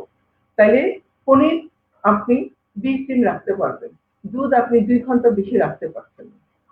আলু পচে যাচ্ছে, কোল্ড স্টোরেজ সারপ্লাস হচ্ছে। আমাদের যে মাটি, আমার বুঝতে হবে যে আমার যে মাটি, সেই মাটিতে যে আলু হয়, সেই আলুকে দিয়ে আমি আলুর গুঁড়া যেটা বাইরে বিক্রি করছে সেটা করতে, স্টার্চ বিক্রি করতে পারছে, মানে তৈরি করতে পারছে না। ভালো চিপস হচ্ছে না এই আলু দিয়ে। তাহলে শুধু কি আলু ভর্তা খাওয়ার জন্য আর তরকারিতে আলু দেওয়ার জন্য এত আলু তৈরি করার দরকার আছে আমার? তাহলে আলুর জমিতে আমি যদি ডাল করতাম, আদা করতাম, আমার আদা 400 টাকা কেজি গেছে, কত কিছু নাই। আদা আর রসুন এই দেশে ইম্পোর্ট করতে হয়, পেঁয়াজ ইম্পোর্ট করতে হয়। তাহলে আমি যদি শুধু ব্যবস্থাপনাটা ঠিক করতাম, যে আমার যে বাজার, আমার যে মানুষের ডিমান্ড, তার সাথে আমার চাহিদা, সেটাকে যদি আমি মিনিমাইজ করতে পারতাম। আমি জামালপুরের দিকে জানি যে যারা ধান চাষ করছেন তারা কিন্তু অন্য ক্রপের দিকে যেতে চান না, কারণ তারা মনে করছে যে এইটাই আমি চিনি, এটাই আমি জানি, অতএব আমি নতুন কোনো ফসলের দিকে যাব না। আবার নতুন কোনো ফসল যে আসবে সেটা মার্কেটিং করতে কে? তাহলে সরকারকে সেই জায়গাটাকে আমাকে ধরতে হবে। তাহলে কৃষকের এই সমস্যাগুলোকে চিহ্নিত করেই সরকারের কাছে আমার বার্গেনিং এ যেতে হবে, যে আমি কেন প্রণোদনা চাইবো, কেন আমি তার কাছ থেকে নেব? আমি তো বলি যে একজন শ্রমিকের সাথে একজন গার্মেন্টস মালিকের পার্থক্য খুব বেশি আমি খুঁজে পাই না। শ্রমিকেরও 1 মাসের আহার বেতন না পেলে আহারের থাকে না, গার্মেন্টস মালিকও 1 মাসের উপার্জন না থাকলে শ্রমিকের বেতন দিতে পারে না। কৃষক তো তা না, কৃষক জানে তার বীজ রাখতে হয়, কৃষক জানে যে তার খোরাকি রাখতে হয় সারা বছরে, এবং সেই খোরাকি আরেকটা কাকুলির সাথে একটু ডিফার করি আমি। কৃষক উৎপাদন করে তার নিজের জমি, তার এটা লাইভলিহুড, তার জীবনযাপন, এটা অন্য মানুষকে খাওয়ানোর জন্য। আমি যেমন, কেউ যে যখন শিক্ষকতা করে অনেককে জ্ঞান দান করে, কিন্তু তার মাধ্যমে তার জীবনযাপন চলে, তার লাইভলিহুড সেটা। সেই লাইভলিহুডটাকে আমি সম্মানজনক একটা পর্যায়ে নিয়ে পৌঁছাবো, যে আমি এই কাজ করছি সরকারের পক্ষ থেকে এবং জনগণের পক্ষ থেকে, শুধু সরকার না। আমি বলছি জনগণ should be the vocal of the কৃষক, কৃষকের পক্ষ হয়ে কথা বলতে হবে, এবং কৃষক এক সময় নিজে স্বয়ংসম্পূর্ণ হবে, সে নিজেই তার নিজের কথাটা বলতে পারবে, আমার তোমার বলে দিতে হবে না যে আমার টমেটো হচ্ছে এখানে, তাহলে আমি টমেটো রাস্তায় ফেলে দিচ্ছি। টমেটোর কেজি কত এখানে? 1.5 টাকা থেকে 2 টাকা, ঢাকায় হচ্ছে 60 টাকা। কেন? তাহলে এই কথাগুলোও কিন্তু বারে বলেছি যে ভ্যালু অ্যাড করা। দুধের যদি আমি পরিবহন কষ্ট আমার বেশি এবং দুধ নষ্ট হয়ে যাচ্ছে, আমি হচ্ছে পনির বানাবো। আমি যদি দেখি সাধারণ টমেটো করলে আমার অনেক বেশি নষ্ট হচ্ছে, তাহলে আমি ভ্যালু এড করে অর্ধেক জমিতে চেরি টমেটো লাগাবো। 1 কেজি চেরি টমেটোর দাম আমি 100 টাকা কেজি বিক্রি করতে পারবো। আমি কিছু জমি অর্গানিক করবো, কিছু জমি ইনঅর্গানিক করবো, যাতে আমার দুইটা মিলে আমার সহ অবস্থান হয়। এই যে প্রযুক্তির সহায়তা নেওয়া, তথ্যের সহায়তা নেওয়া, এখন অবাক তথ্যের যুগ, কৃষক চাইলে সেটা করতে পারে। তাহলে তার পাশে কে দাঁড়াবে? সরকার, মানুষ এবং তার পরিবার। সেই ক্ষেত্রে আমার মনে হয় না যে এটা একদম অশনি সংকেত বা অন্ধকার দিন। কৃষিটাকে যদি আমরা প্রায়োরিটিতে, সরকার যথেষ্ট প্রায়োরিটি দেয় বলে, আমি যেটা প্রথমে ইনকমপ্লিট ছিল আমার, 7.5 কোটি মানুষ আমদানি করা চাল খেত। আমাদের বাসায় যখন ভাত রান্না হতো, বা কোনো বাসায় ভাত রান্না হতো, এরকম মোটা মোটা চাল কোথা থেকে কোন দেশ থেকে আসতে জানি না, খুবই গন্ধ হতো। এখন আমি মনে করি যে বেশিরভাগ মানুষ এই চিকন চালের ভাত খেতে পারছে, এবং বাংলাদেশের মানুষ রেশনে না গিয়েও, রেশন কার্ডের সীমিত সংখ্যক না হয়ে আমার ইচ্ছা মতো আমি চাল কিনতে পারছি, আমি কম খাই বা বেশি খাই। এই প্রোডাকশন গুলো তো বাজারে আসছে, কিন্তু এই প্রোডাকশনের পিছনের যে মানুষগুলা, তারা কেন উপেক্ষিত থাকবে? এই উপেক্ষার জন্য আমার যে ফাঁকাগুলো আছে, যেমন আমি বলছি হোমস্টেড গার্ডেন, যেটা বাড়ির আশেপাশে যে ফল হয়, নারীরা যে কাজটা করে, সেটার কি কখনো কোনো মূল্যায়ন হয়েছে? সেটার কোনো ভ্যালুয়েশন হয়? কেন হয়? কারণ সেটা পারিবারিক কনজাম্পশনে চলে যাচ্ছে, এটা বাজার পর্যন্ত যাচ্ছে না, অথচ যেতে পারতো কিন্তু। আমের মোরব্বা বিক্রি হতো, পুরো আমটা নিজে না খেয়ে এবং আশেপাশে না খেয়ে, এবং এইটা আম এই মোরব্বা যদি এক্সপোর্ট হতো এবং সরকার সেই ব্যবস্থাপনা করতো, তাহলে পরে সেই গৃহিণী বা সেই নারী বুঝতো যে তার ইনকাম কি, তার মর্যাদা কি, সে কতটা ইনপুট দিচ্ছে সংসারে। তো আমি গৃহিণী বা যে নারী সিঙ্গার লাগাচ্ছে, তার সিমগুলো বাড়িতে কনজাম্পশন হচ্ছে, সে বিক্রি করতে পারছে না, বেশি হলে সে আত্মীয় স্বজনকে দিচ্ছে বা কখনো নষ্ট হয়ে যাচ্ছে। আপা, হ্যাঁ, তুমি যে কথাগুলো বললে না, মানে শুনতে খুবই সুন্দর শোনা যাচ্ছে, খুবই ভালো শোনা যাচ্ছে, যে এগুলো সবটাই হচ্ছে আসলে ম্যানেজমেন্টের বিষয়। এবং এই যদি একটা ভালো সমন্বিত ব্যবস্থা থাকে তাহলেই সম্ভব, যে যেখানে এই যে তুমি বললে যে দুধগুলো নষ্ট হতো না, বা মানে যারা দুধের মানে গরু পালন করছে তাদেরকে যদি আমরা চিজ বানানো শেখাতাম, মানে এটা হচ্ছে উন্নত দেশগুলোতে সব এভাবেই চলে, যে কিভাবে প্রক্রিয়াজাত করা হয় না, মানে প্রত্যেকটা পণ্যের। তো সেই জায়গাটা আসলে মানে আমার মনে হয় যে একটা স্বপ্নের জায়গা, যে আমরা এরকম চাই, কিন্তু হয় না তো, মানে ঠিক এই জায়গায় তো একটা গ্যাপ তৈরি হয়ে যাচ্ছে, যে ওই যে পণ্য উৎপাদক এবং আমাদের গ্রহীত, মানে আমরা যারা ক্রেতা, আমাদের মাঝখানে দাঁড়িয়ে যাচ্ছে বিশাল বিশাল বড় বড় সব ফড়িয়াবাজ, যাদেরকে বলছো দালাল বলছো, তারা দাঁড়িয়ে যাচ্ছে। এবং কোনো কোনো ক্ষেত্রে দেখা যাচ্ছে যে আমরা সরকারকেও দোষারোপ করছি যে এই জায়গাটায় তারা ঠিক মতো কোঅর্ডিনেট করতে পারছে না বলে, তাই না? আমরা আসলে কাকে দোষারোপ করব? সরকার ছাড়া তো আসলে কেউ নেই এই।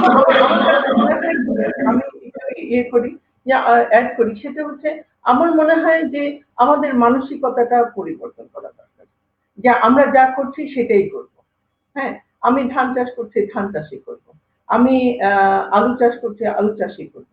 তাহলে আমার মানুষ অনেকেই পরিবর্তন করছে এবং তারা কিন্তু স্বাবলম্বী হচ্ছে। আমি বললাম যে ধানের মূল্য পাচ্ছে না, আমি যদি এই কথা বলতে থাকি, সবাই যদি ধান চাষ বন্ধ করে দেয়, তাহলে ব্যাপারটা কেমন হয়? ব্যাপারটা আসলে তা না। ইন্ডিজিনিয়াস প্রসেস যেটা, সেটা থাকবে, তার যে দক্ষতা সেই জায়গাটাও থাকবে।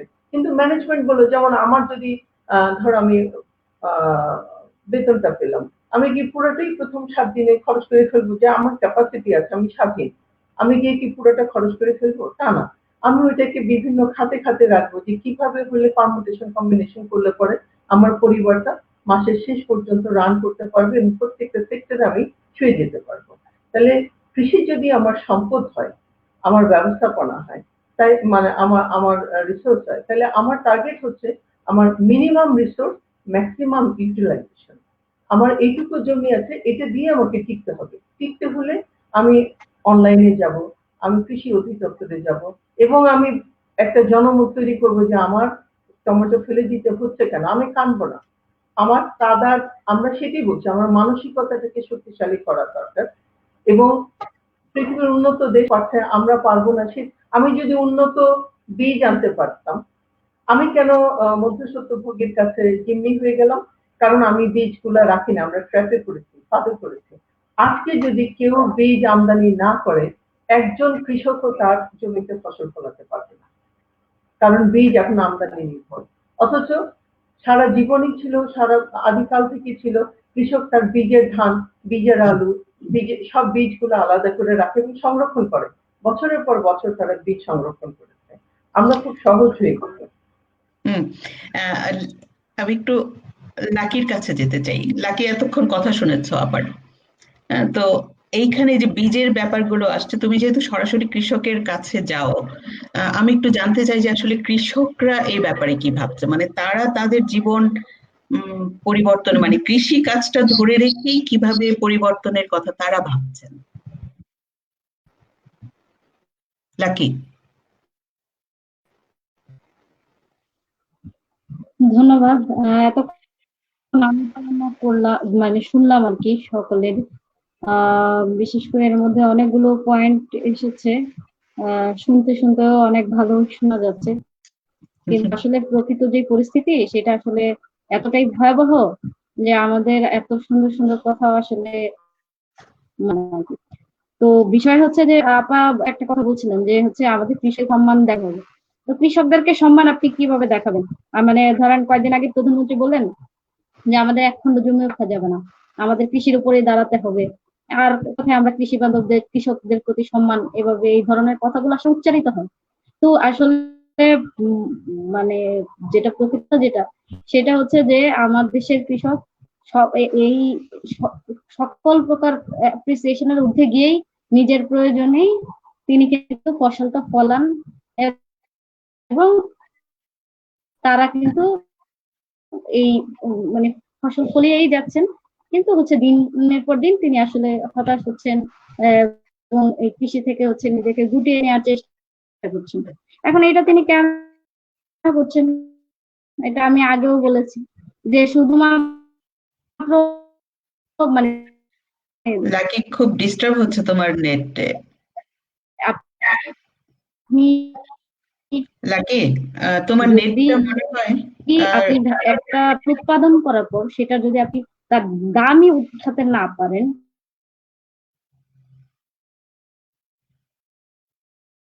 আটকে যাচ্ছে।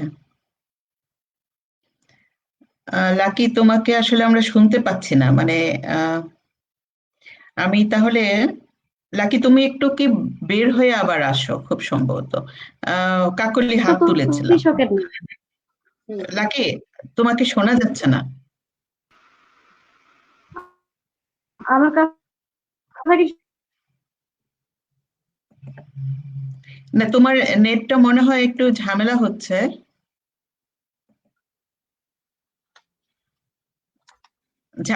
কাকুলি বলো। লাকি তুমি বের হয়ে যে আবার আসো। ওকে, ধন্যবাদ দিদি। আপনার যে প্রশ্নটা ছিল যে আমি শোনা সেটার যাচ্ছে না? দিব। হ্যাঁ, সেটার উত্তর দিব যে ঢলে আমাদের যে ফসল ডুবে যাওয়ার সম্ভাবনা, এখন আমি কথা বলবো এই ব্যাপারে এবং কয়েকটা পয়েন্টে বলবো। সেইখান থেকে আমাদের কি করার থাকে। আমি যখন এখানে খুব ছোট বাগান করি, আমি কিন্তু আমার ইন্টারনেটে দেখে নিই যে ওয়েদারটা কখন ভালো, ঠিক কত তারিখ থেকে ওয়েদারটা ভালো হবে, কখন থেকে আমি বীজটা বুনতে পারবো, এই সুবিধাগুলো আমি ইন্টারনেটে পাচ্ছি। এখন আমাদের কৃষকের কিন্তু সেই রকম একটা নেই, নেটওয়ার্ক নাই যে কৃষক জানবে। কৃষক আপা বলছেন হ্যাঁ কৃষক অনেক শিক্ষিত, আসলে তা না। কৃষক কিন্তু অনেকেই মোবাইলটা শুধু হ্যালো বলতে পারে, কথা বলতে পারে, যোগাযোগটা করতে পারে, কিন্তু একটা গুগল করে একটা তথ্য নিবে সেই ক্ষমতা কিন্তু বেশিরভাগ মানুষের নাই, সেই বেশিরভাগ কৃষকের নাই। এখন সেই সমিতি গঠন করা, গ্রামে গ্রামে সমিতি গঠন করা, যে কৃষকের প্রবলেমটা কি, কৃষক সেই সমিতির মাধ্যমে সবসময় সেটা সরকারের কাছে জানাবে এবং কৃষকের সমস্যাগুলা কৃষকের উপর কাছ থেকে উঠে নিয়ে আসতে হবে। এটা আমি কাকলি বললাম এখান থেকে হচ্ছে না, আমি বললাম আমার অভিজ্ঞতার কথা, কিন্তু প্রবলেম গুলো মাঠ থেকে উঠে নিয়ে আসতে হবে।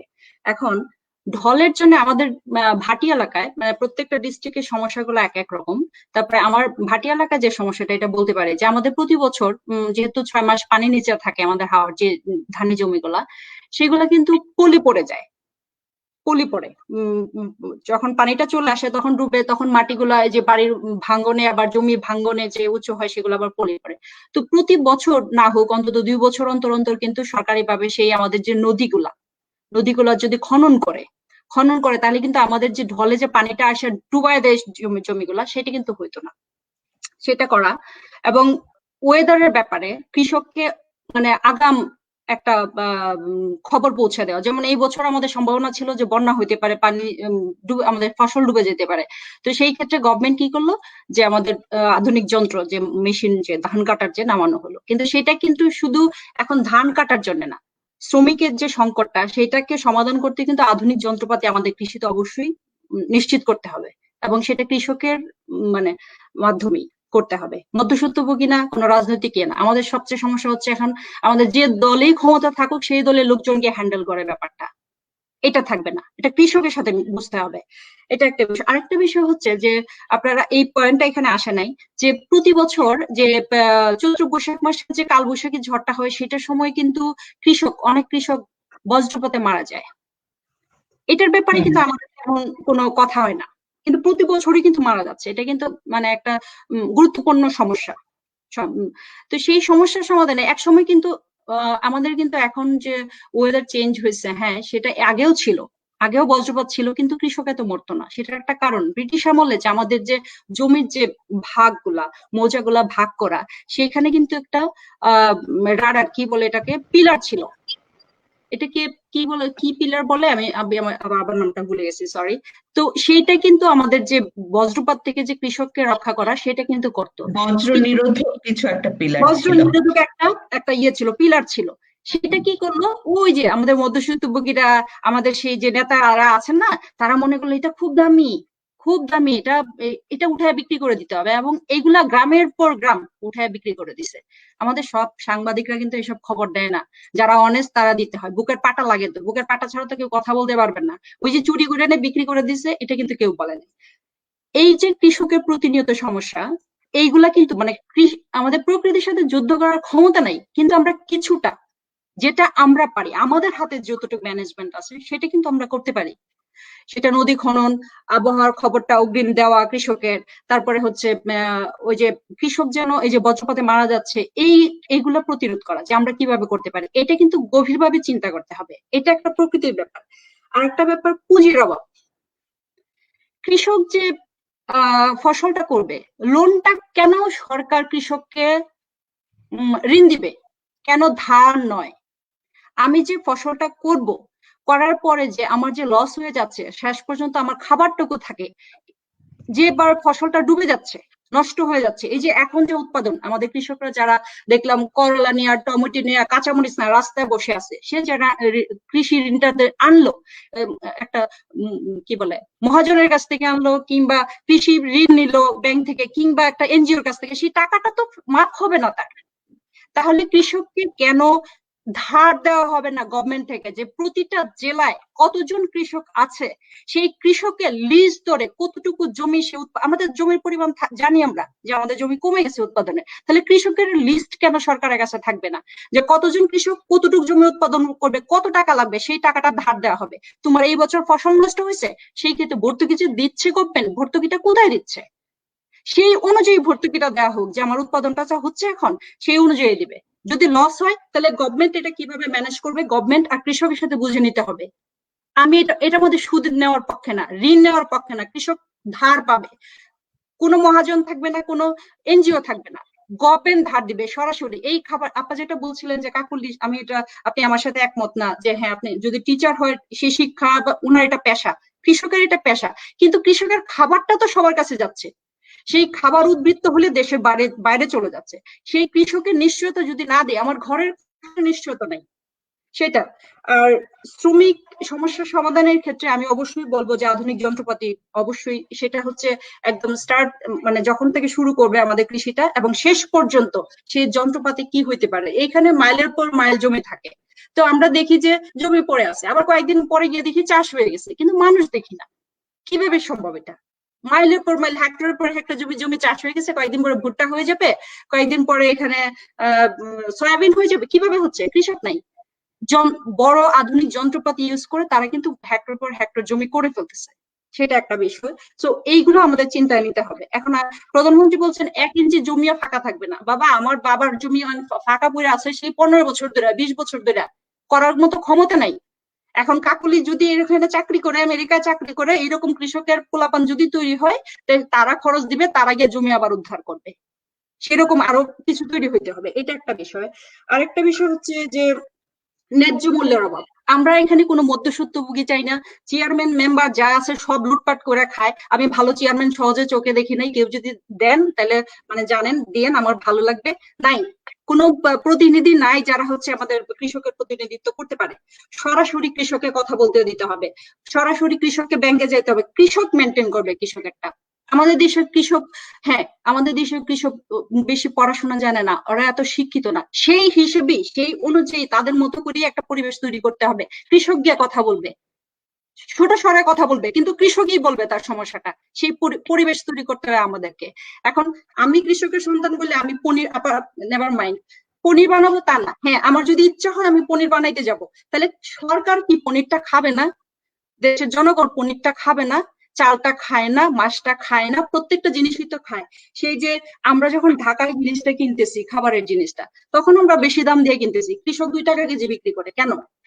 সেই যে প্রক্রিয়াজাতকরণ, আমি সেই ব্যাপারে কথা বলতে যাচ্ছি, যে কৃষক যে উৎপাদনটা করে, হ্যাঁ, কৃষকের সেইটা গভর্নমেন্ট থেকে নিতে হবে, যে হ্যাঁ আমরা এখানে যেমন আমাদের করোনা কালে আমরা যে এখন আমরা সবজি পাবো না, বাজারে যাব না, কি করব, আমরা কি করলাম, ফ্রোজেন খাবার নিয়ে আসলাম, ফ্রোজেন সবজি আমরা রেখে দিলাম, যে ঠিক আছে আমরা এই সংকটকালীন সময় আমরা রেখে দিব।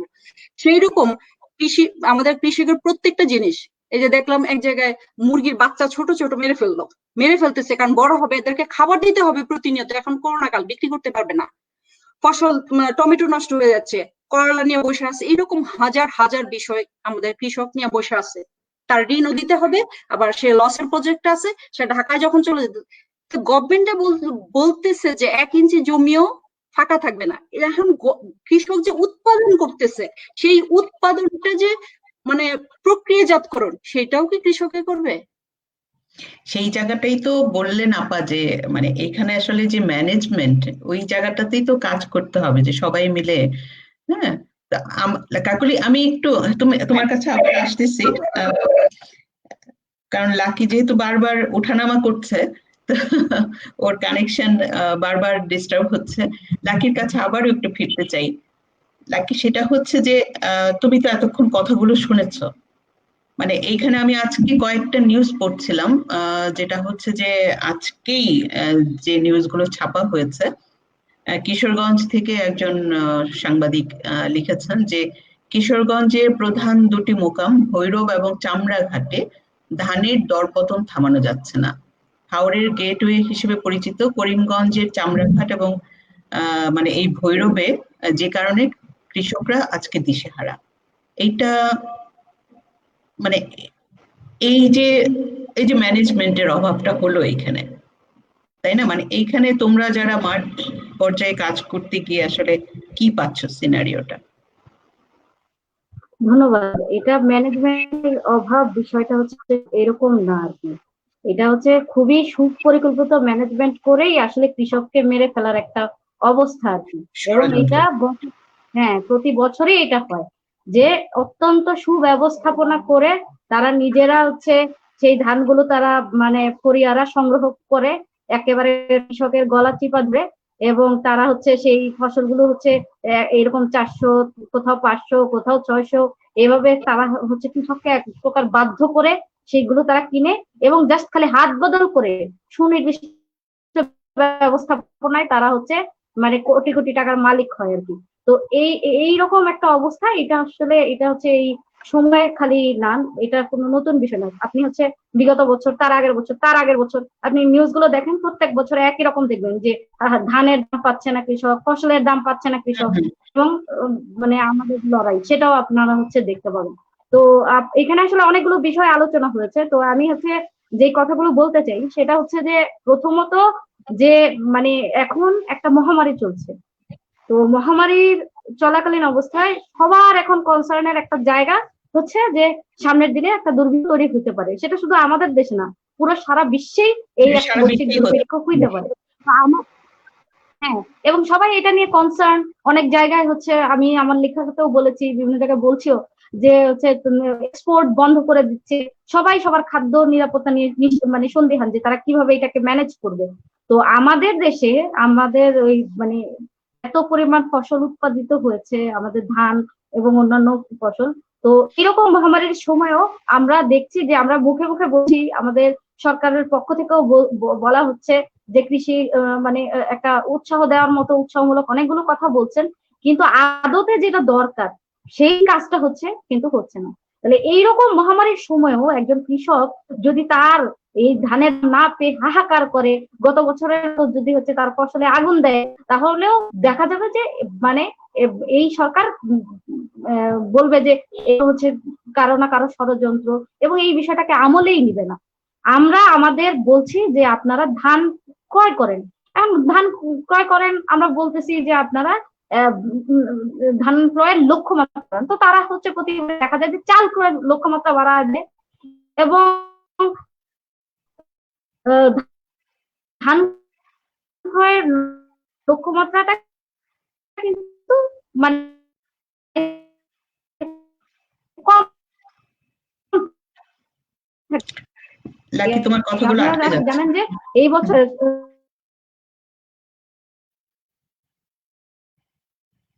বলো। তোমার কথাগুলো আটকে আটকে যাচ্ছে। যে আমরা 2017 সালে একটা সম্মিলিত আমাদের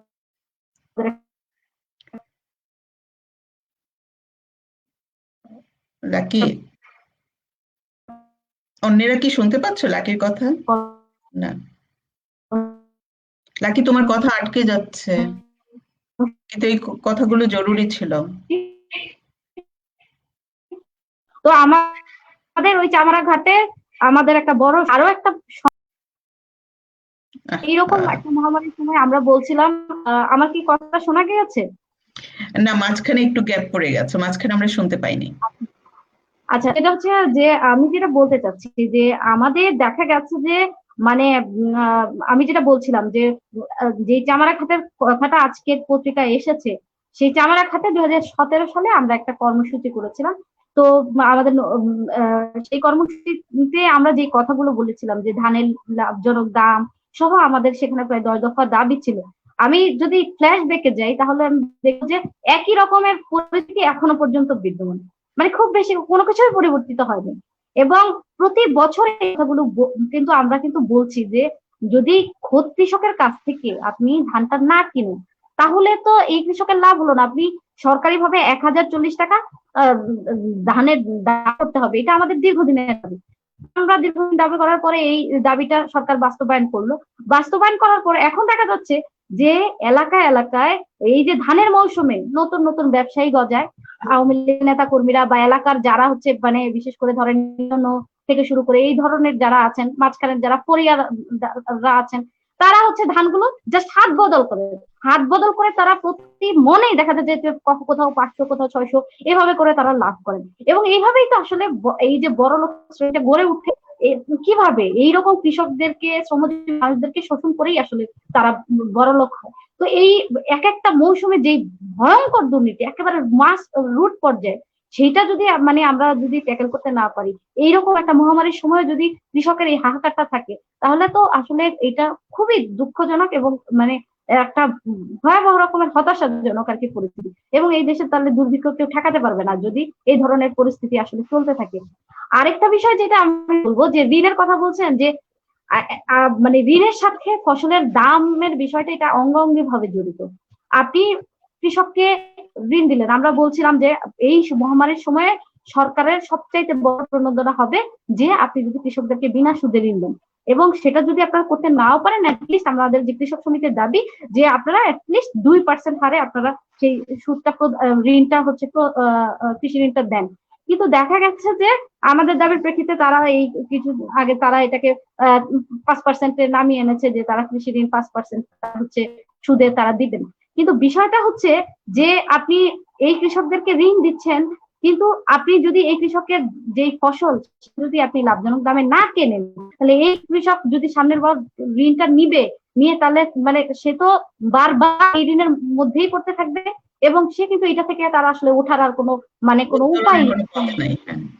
আরেকটা বড় বিষয় যেটা আমরা বলতে চাই যে মানে এই ধরনের মানে এই যেটা হচ্ছে আড়ালে চলে গেছে এই বড় মৌসুমে একটা বড় অংশের ক্ষেত মজুর যারা এই কাজের সাথে সম্পৃক্ত, তাদেরকে একে তো হচ্ছে ধরেন পরিবহনের ব্যবস্থা ওইভাবে করা হয় নাই, এবং যার ফলে কিন্তু খুবই একটা সংকটের মধ্যে পড়েছে তাদের যে মানে এটা তো দিনমজুর মানে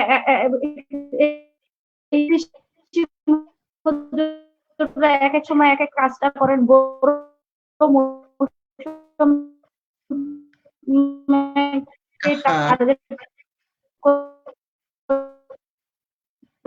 তারা হচ্ছে এক এক এলাকা থেকে যান, এখান থেকে আসলে তারা এখনো কি শোনা যাচ্ছে না? এখন শোনা যাচ্ছে আবার। তো তারপর দেখা যাচ্ছে যে তাদের এই মানে খোরাকটা হয় এবং একটা বড় মানে এখান থেকে একটা সঞ্চয় হয়। কিন্তু দেখা গেছে যে এইবার কিন্তু সেটার কোনো কিছুর কোনো ব্যবস্থা নেই। একে তো সরকারি ভাবে কোনো ত্রাণ ওইভাবে তাদের কাছে পৌঁছায় নাই, কোনো রেশনের ব্যবস্থা এখনো পর্যন্ত তাদের কাছে পৌঁছায়, তাদের ক্ষুধা একদিক দিয়ে আছে, আবার অন্যদিকে কিছু ব্যক্তিগত উদ্যোগে আশেপাশের এলাকা থেকে কিছু মানে ক্ষেত মজুররা গিয়েছেন। এবং এইদেরকে যে সেফটির যে ব্যবস্থার বিষয়টার কথা বলছি যে করোনার সময় যে একটা সেফটির বিষয়টা, সেটাও কোনো রকমের কোনো মানে ব্যবস্থাই গ্রহণ করা হয়নি। যার ফলে এটা কিন্তু একটা মানে আতঙ্ক তৈরি অলরেডি কিন্তু বিভিন্ন এলাকাগুলোতে হয়েছে। কয়েকটা এলাকায় দেখা গেছে যে কৃষকরা তারা নিজ উদ্যোগে এদেরকে হয়তো 14 দিন আগে রেখেছেন এবং তারপরে রেখে তাদেরকে ফসলের মাঠে নিয়ে গেছেন, কিন্তু বেশিরভাগ জায়গায় যেটা দেখা গেছে যে তারা কোনো প্রকার সুরক্ষা ছাড়াই তারা হচ্ছে মাঠে আছেন, মাঠে নেমেছেন এবং মানে তারা কাজ করছেন। তো এই বিষয়টা হচ্ছে গুরুত্বপূর্ণ। আরেকটা বিষয় আমি চাই যে এখানে বলতেছিলেন যে কৃষকদের জ্ঞান কম বা তারা কম শিক্ষিত, এটা আসলে আমি এটার সাথে একটাই একমত না, এই কারণে যে কৃষি নিয়ে কৃষকের চাইতে জ্ঞান অন্য কারো আসলে নাই। সেটা হচ্ছে যে আমরা বলতে চাই যে এলাকায় এলাকায় যখন আমি মানে সাধারণ কৃষকদের সাথে কথা বলি, মানে তারা তাদের এই বিষয়টা তারা যেভাবে বোঝেন, মানে তারা কিন্তু ঠিকই জানেন যে কখন বৃষ্টি আসবে, কখন ঢল হবে, কখন নদীটা খনন করা জরুরি, এই মুহূর্তে যদি বীজটা না পাওয়া যায়, এই এক সপ্তাহ মধ্যে যদি বীজতলা তৈরি না করা হয় তো এটা কিন্তু ফসলটা তোলা যাবে না। এক সপ্তাহ এদিক সেদিক হয়ে গেলে কি হবে এটা কৃষকের চাইতে ভালো আসলে কেউ বোঝেন না। ফলে মানে কৃষককে যে গুরুত্ব দেওয়া, এবং দেখা যায় কি আমাদের যারা তথাকথিত কৃষি মানে আমরা খুবই শিক্ষিত নিজেদেরকে মনে করি, তো আমাদের অনেক অনেক হচ্ছে যারা মানে কৃষি কর্মকর্তারা আছে আমাদের কৃষকরা বলতো। আমি একটা ছোট্ট অভিজ্ঞতার কথা বলি। আমি হচ্ছে একবার কিশোরগঞ্জে করিমগঞ্জে গিয়েছি। তো করিমগঞ্জে সেখানে অনেক কৃষকের সাথে কথা বলছি, তো বলতেছে আপা এই বছর ওই সময় দেখা গেছে যে ধানে হচ্ছে এরকম মরক লেগেছে। তো মরক লেগেছে আর হচ্ছে একটা বীজতলায় হচ্ছে তারা ধান করেছেন, কিন্তু সেটা হচ্ছে যেটাকে গ্যাস বলে সেটা হচ্ছে ঠিক মতো হচ্ছে বের হয়নি। তো এটা কেন হয় নাই এবং তারা সন্দেহ করছিল যে মাটিতে সম্ভবত সমস্যা আছে, তো ভাবছে যে এটার একটা সয়েল টেস্ট করা জরুরি। তারা সয়েল টেস্টের জন্য সেটাকে পাঠানো হয়েছে, তারা সেটা পাঠাইছে এবং আপনারা জানেন যে সয়েল টেস্টের যে রিপোর্ট সেটা হচ্ছে 2 দিনেই দেওয়া সম্ভব। তো সেখানে দেখা গেছে যে সেই রিপোর্ট আসছে 2 মাস পরে। অতদিনে কিন্তু কৃষক কি করেছে? কৃষক কি সেই রিপোর্টের জন্য বসে আছে? কৃষক কিন্তু সেই রিপোর্টের জন্য বসে থাকে না, সে কিন্তু সেটাকে বাদ দিয়ে নতুন করে আবার বীজতলা করে সে কিন্তু সে ধান ফলিয়েছে। এবং যখনই দেখেছে যে একটা মানে যে জমিতে মরক লেগেছে, তখন তাদের যে প্রাকৃতিক উপায় হচ্ছে পাশের জমিগুলোকে রক্ষা করেছে। তারা কিন্তু সরকারের নির্দেশনার জন্য অপেক্ষা করে নাই, কোনো বিশেষজ্ঞের জন্য অপেক্ষা করেনি। ফলে আমি মনে করি যে কৃষকের যে সমস্যা এবং কৃষকের যে অভিজ্ঞতা লব্ধ যে জ্ঞান, সেটার কাছে আসলে আমরা মানে একাডেমিক জ্ঞান এটা অনেক ক্ষেত্রেই ওটা অনেক তুচ্ছ আর কি। তো এই বিষয়গুলো আসলে সম্মিলন ঘটাইতে হয় আর কি। তো সেই সম্মিলনটা ঘটানোর জন্য তো দায়িত্ব হচ্ছে সরকারের, তাই না? যে একটা সঠিক সময় সঠিক যে দায়িত্বটা পালন করা। আপনারা জানেন যে এইবার হাওড় অঞ্চলের অনেক জায়গায় পানি নেমেছে দেরিতে। পানি বিশেষ করে এই যে ঢলের যে পানি, সেই পানি দেরিতে নামার কারণে কি হয়েছে, তারা কিন্তু ফসলটা রোপণটা করেছে কিন্তু বড় মৌসুমে দেরিতে, যেই কারণে কিন্তু অনেক অঞ্চলে এই যে ধানটা পাকে নেই। এবং এখন যখন বৃষ্টি হচ্ছে, এটা তো খুব স্বাভাবিক, এই সময়টায় বৃষ্টি হবে, এটাও কৃষকরা জানে যে তার এই ধানটা এর মধ্যে তুলে ফেলতে হবে। তো এই সময় যদি তুলে ফেলতে হয় তাহলে তো তার যে ধরনের সাপোর্টটা ছিল, এইরকম একটা লকডাউন, অন্যান্য সময় দেখা যায় যে ক্ষেত মজুররা এসে এটা হচ্ছে কাভার করে, তারপরেও এটা অপ্রতুল থেকে যায়। আর এই বছর তো এটা একটা ক্রাইসিস মহামারী। তো সামনের দুর্ভিক্ষকে যদি আমি চিন্তা করি, তাহলে এই বড় মৌসুম, আমার সবচাইতে বড় মৌসুম যেটা আমার ধানের আবাদের বড় মৌসুম, সেটাকে সরকারকে সবচেয়ে গুরুত্ব দেওয়া দরকার ছিল না, সেটা কিন্তু তারা হচ্ছে দেয়নি। তো এই মানে কৃষক এবং কৃষি সমস্যাটা এইরকম হচ্ছে প্রকট। আপা বললেন বীজের কথা, কৃষক বীজ রাখে না, কৃষক কেমনে বীজ রাখবে? আজকে বীজের জন্য আপনারা জানেন যে কোম্পানিগুলো তৈরি হয়েছে সারা বিশ্বেই, এইটা কিন্তু একটা বিরাট বড় মুভমেন্ট যে কৃষকের হাতে কৃষি বীজ নাই, সেটার দায়ভার কৃষকের না, শুধু সেটার দায়ভার কিন্তু রাষ্ট্রের, সরকারের, তাদের পলিসি, তাদের সিদ্ধান্ত। তারা এটা একেবারে সুকল্পিত ভাবে এই ধরনের বীজগুলো হচ্ছে প্রোভাইড করেছে, যে বীজগুলো একবারেই উৎপাদন করা যাবে, যে বীজগুলো সংগ্রহ করে রাখা যাবে না। সেই কারণে আমার প্রায় 1200 রকমের জাতের যে ধান, সেই বীজ আজকে এসে পৌঁছেছে। আপনারা জানেন যে আমাদের আদি বীজের জায়গায় এটা মনে হয় এখন 270টাও ঠিক মতো পাওয়া যায় না। আর ম্যাক্সিমাম এখন হাইব্রিড যে বীজ সেটা হচ্ছে চলে গেছে। এইটা বীজের যে বাণিজ্য বা বীজের এটা একেবারে পুরো কর্পোরেটদের একেবারে এটা সুপরিকল্পিত ভাবে করা, এবং তাদের এটা মুনাফা একটা অনেক বড় একটা ব্যাপার। এবং বীজ, সার, এগুলো সমস্ত কিছুই আসলে মানে একটা সুপরিকল্পিত ভাবে তাদের করা হয়। এবং দেখা যায় যে আমাদের এই যে ভর্তুকি গুলো হয় সেগুলো একটা প্রণোদনাগুলো দেওয়া হয়, সেগুলোও কিন্তু একেবারে সরাসরি ভাবে যে কৃষকের কাছে পৌঁছানো, সেটা কিন্তু পৌঁছায় না। তো এটার অনেক হাত বদল হয় সরাসরি কৃষকের কাছে। যখন যেমন একটা ঋণ সুবিধা দিলেন, আমি কয়েকদিন আগে লেখা লিখেছি যে আপনি ব্যাংকে যে আমি বলতেছিলাম যে কৃষককে এই কৃষি ব্যাংকের মাধ্যমে যেন তিনি এই ঋণটা নিতে পারেন বা ব্যাংকের মাধ্যমে সরাসরি ভাবে নিতে পারেন। এই কথাটা বলার কারণ হচ্ছে এটা যে যখন তিনি সরাসরি ভাবে এটা নিতে পারেন, তখন তিনি কম সুদে তিনি এই ঋণটা নিতে পারেন। কিন্তু তিনি যখন এনজিওর কাছ থেকে ঋণ নেন, মহাজনের কাছ থেকে ঋণ নেন, তখন কিন্তু এটা 22%, 23%, কোথাও কোথাও মহাজনের ঋণ 50%, মানে মানে সুদে সুদে তাকে নিতে হয়। তো এইটা একটা বড় রকমের একটা মানে দুষ্ট চক্র আমি বলবো, এবং এটার মধ্যে কৃষক এমন ভাবে বন্দী হয়ে যায় যে এটা থেকে আসলে মুক্ত হওয়ার আসলে সুযোগ থাকে না। তো আমি মনে করি যে এই প্রবলেম গুলো আসলে আমাদের কথা বলা দরকার। এই কারণে আপনারা জানেন যে আমরা কৃষক সমিতির পক্ষ থেকে বিগত এই করোনা শুরু হওয়ার পর থেকে আমরা এই ক্যাম্পেইন গুলো করে গিয়েছি, এবং আমরা বারবার বলেছি যে আমাদের এই দাবিগুলো আপনারা মেনে নেন, কারণ কৃষক বাঁচলেই আগামী দিনে আপনি এই ফুড সিকিউরিটিটা যদি নিশ্চিত থাকে, আমরা অবশ্যই দাঁড়াতে পারবো। আমাদের সমস্ত অর্থনৈতিক মন্দাকে সম্পূর্ণভাবে না কাটিয়ে উঠতে পারলেও আমরা কিন্তু ঘুরে দাঁড়াতে পারবো, এবং আমাদের যে বুনিয়াদটা সেটাকে কৃষিকে উপর ভিত্তি করে আমাদেরকে আসলে এগোতে হবে। এটার আসলে কোনোই বিকল্প আমি মনে করি যে নাই আর কি। শুধু এই ক্ষেত্রে আমাদের অনেক মানে ভাবনা দরকার। এবং আজকে আমি আসলে ধন্যবাদ জানাই উইমেন চ্যাপ্টারকে যে আপনারা যে এই উদ্যোগটা নিয়েছেন এই কৃষি এবং কৃষকের বিষয়ে আলোচনা।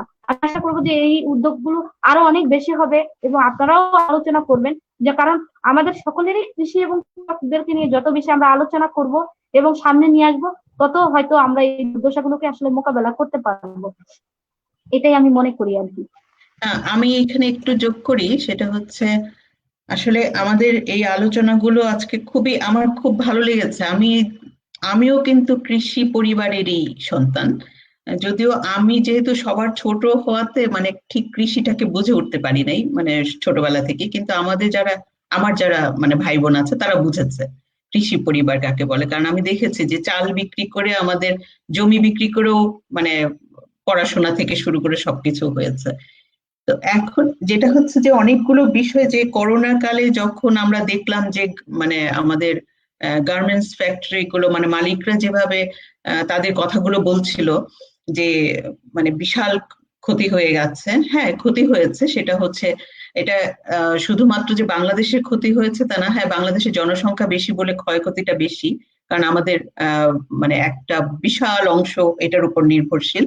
কিন্তু যেমন আমি এখন ইউরোপে থাকি, ইউরোপেও ক্ষয়ক্ষতি হয়েছে, তারাও অর্থনৈতিক ক্ষতির সম্মুখীন।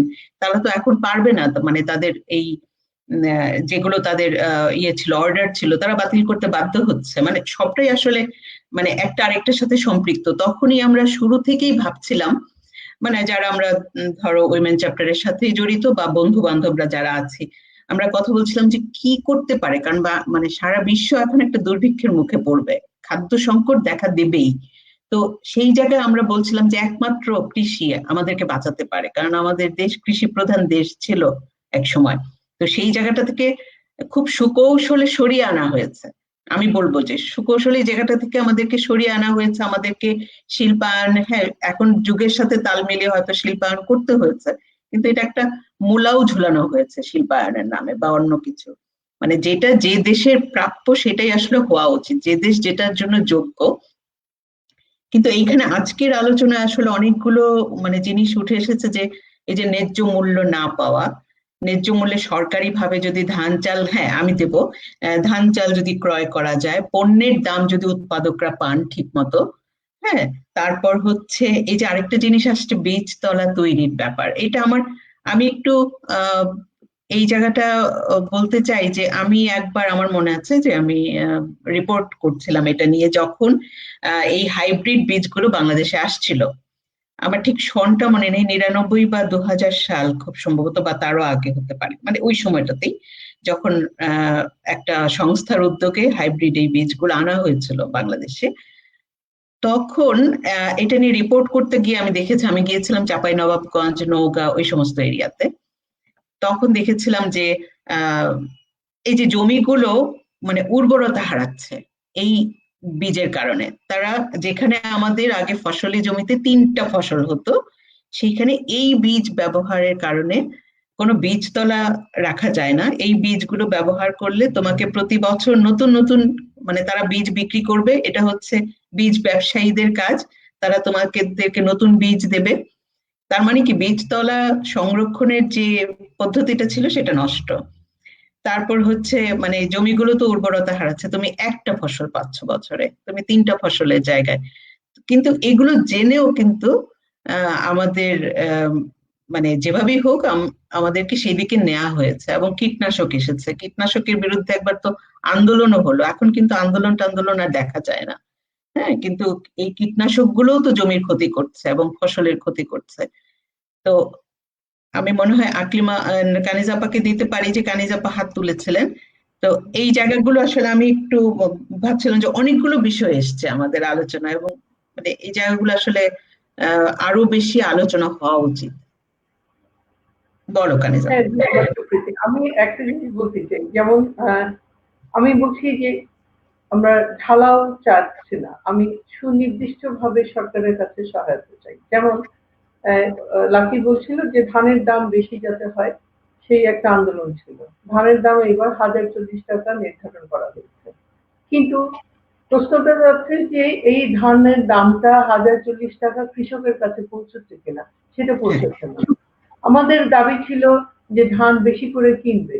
এর আগে গতবার পর্যন্ত 4 লাখ মেট্রিক টন কেনা হয়েছে, এবার 8 লাখ মেট্রিক টন কিনবে সরকার ঘোষণা দিয়েছে, দরকারে আরো কিনবে। সরকার যে কিনবে, সরকারেরও একটা স্টোরেজ ব্যবস্থাপনা দরকার, সংরক্ষণের দরকার। কিন্তু কিনবে বলছে, কিন্তু এই যে কিনছে এই লাভটা সেই পর্যন্ত যাচ্ছে কিনা, তার মানে আমার এখানে গ্যাপটা আমাকে ম্যানেজ করতে হবে। আমি বীজের কথাটা বলছিলাম যে বীজের আমরা একটা ট্র্যাপে পড়ে গেছি, ফাঁদে পড়ে গেছি। আমাকে বলা হচ্ছে যে তুমি আজকে 8 মণ তোমার হয়, তোমার আসলে 23 মণ হবে। তো আমি সেদিকে দৌড়ালাম। এই যে আমাকে বিভ্রান্ত করা হচ্ছে, আমাদের কৃষকদেরকে যে ইউনিটিটা ছিল, ইউনিটিটার মাঝখানে এটাকে ডিসপার্স করা হচ্ছে। যখন ভাগ করে দেওয়া হয় তখন শক্তিটা কমতে থাকে। কৃষকের যে ভয়েসটা ছিল বা হতে পারতো, বা আজকে যুগের সাথে তথ্য প্রবাহের সাথে কৃষক যেটা জানে, সেইটা শুধু যে তার নিজস্ব ওই জায়গা ভিত্তিক মেধা আছে যে তা না। এখন সে টেকনোলজির সাহায্য পাচ্ছে। সে যদি ওয়াজ যদি সে শুনতে পারে ইউটিউবে, নিশ্চয়ই কৃষি ব্যবস্থাপনাও শুনতে পারে। সে ওয়েদার ফোরকাস্ট শুনতে পারে। কিন্তু সে সেই আগ্রহে যাচ্ছে কিনা, যাচ্ছে না। কারণ তার কাছে ওয়াজটাকে বা অন্য কিছুকে আকর্ষণীয় করে তোলা হচ্ছে। একসময় যাত্রাকে আকর্ষণীয় করে তোলা হতো। এগুলা কেন হয়? এগুলা হয় যে তাকে তার ফোকাল পয়েন্ট থেকে ফোকাস থেকে সরিয়ে দেওয়া।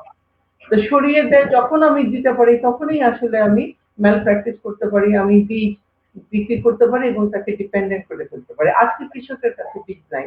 যদি এই বছর আমি খারাপ বীজ দিই, তাহলে আগামী বছর একটা ফসলও হবে না কোনো জমিতে। তার মানে যেগুলো এগিয়ে আমরা সেটা। তাহলে সেই জায়গাগুলোতে আমি সুনিশ্চিত, আমি সেটাই বলছিলাম যে ফসলের একটা ইন্স্যুরেন্স থাকতে পারতো। আগাম যখন ঢল আসে, সেই ঢলে তো আমার কোনো নিয়ন্ত্রণ নাই। তাহলে আমার একটা ফসলের ইন্স্যুরেন্স থাকবে, এবং এইবারের যেটা আমরা 5% বলছি, সেটা আমার সুদহীন ঋণের ব্যবস্থা করা, যে আমি উঠে দাঁড়াবো এবং আমি তোমার খাদ্যের যোগান দিয়ে যাচ্ছি, আমি পরিশ্রম করে যাব, কিন্তু তুমি আমাকে সুযোগ দাও। তাহলে এইবারের সুদটা মৌকুফ হওয়া উচিত ছিল। তাহলে এই সুদ এই পর্যন্ত, তাহলে আমার দাবিগুলো আমাদের আসলে সুনির্দিষ্ট হওয়া উচিত। সুনির্দিষ্ট যে এইটা, যে আমি সুদহীন ঋণ চাই, আমি আমার ফসলের ইন্স্যুরেন্স চাই, আমি আমার তোমার ব্যবস্থাপনা এমন হোক যাতে তুমি যে টাকাটা খরচ করবে, সরকার যে টাকাটা খরচ করছে আমার জন্য, সেটা আমার কাছেই আসবে। আমি অন্য কাউকে সেখানে হাত দিতে দিব না। তাহলে এই জায়গাগুলোতে ম্যাল প্র্যাকটিস হচ্ছে, এবং কারা নিচ্ছে? যারা নেয়ার সবসময় তারাই নেয়, সেটা পলিটিক্সের নামে হোক, রাজনীতিবিদ হোক, বা গ্রাম্য ফড়িয়া হোক, কোনো না কোনো ভাবে, বা অ্যাডমিনিস্ট্রেশনের লোক হোক, যেভাবেই হোক সেই জায়গায়। তাহলে আমাদের দায়িত্ব, কৃষক যদি বাঁচতে চায়, কৃষকেরও বাঁচতে হবে, আমাদেরও তাদের বাঁচাতে হবে। তাইলে আমাদের দাবিগুলো সুনির্দিষ্টভাবে তুলে ধরতে হবে। আমরা খালি বলি কৃষক মরে যাচ্ছে, কোন দিকে মরছে? সরকার বলছে আমি তো 4 লাখ টন কিনছিলাম, এখন 8 লাখ টন কিনবো, দরকার হলে আমি 10 লাখ টন কিনবো। আমি 500-700 টাকায় কিনছিলাম, এবার 1040 টাকায় কিনবো। আমি কৃষি ঋণ ছিল 9 টাকা হারে, সেটা আমি 5 টাকা হারে দিচ্ছি। আমার ভর্তুকি ছিল 34%, এবার আমি সেটা 55 থেকে 60% করব করছি। তাহলে সরকারের কাছে আমাকে বলতে হবে তুমি যেটা বলছো সেটা আমার কাছে পৌঁছাচ্ছে না, কোথায় কোথায় পৌঁছাচ্ছে না সেই জিনিসগুলো, সেই কথাগুলো আমাদের বারবার তুলে ধরা উচিত। সেটা বলছে। আরেকটা হচ্ছে যে জমির যেটা মৃত্তিকার উন্নয়ন, মৃত্তিকা সম্পদ উন্নয়ন ইনস্টিটিউটের সাথে যেহেতু আমি জড়িত আছি, আমি জানি যে ওদের সার্ভিসটা খুবই কম। কোন একটা কেস এরকম হতে পারে যে সে তার মাটির ফলাফল, মাটির পরীক্ষার ফলাফল পায়নি, কিন্তু মৃত্তিকা পরীক্ষার কিট গুলো এখন জমিতে চলে যাচ্ছে। ওদের বড় বড় ভ্যান আছে যেখানে উপজেলা ভিত্তিক ওইখানে যাচ্ছে এবং কৃষক স্বপ্রণোদিত হয়ে তার জমি থেকে মাটি নিয়ে টেস্ট করে নিচ্ছে। আগে যেগুলো টেস্ট না করে নিজের অভিজ্ঞতা দিয়েই করতো, এখন সে কৃষকের ম্যানেজমেন্ট কিন্তু অনেক উন্নত হচ্ছে।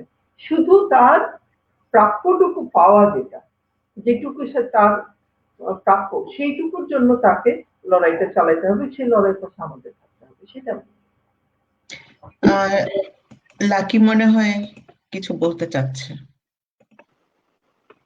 আচ্ছা, ধন্যবাদ। আমি হচ্ছে যে কয়েকটা বিষয় হচ্ছে বলতে চাই, সেটা হচ্ছে যে এটা খুবই গুরুত্বপূর্ণ যে আপনি যখন খুদ কৃষকের কাছ থেকে এটা ক্রয় করবেন, এই জিনিসটা আসলে আপনি কিভাবে করবেন সেটা হচ্ছে খুব গুরুত্বপূর্ণ।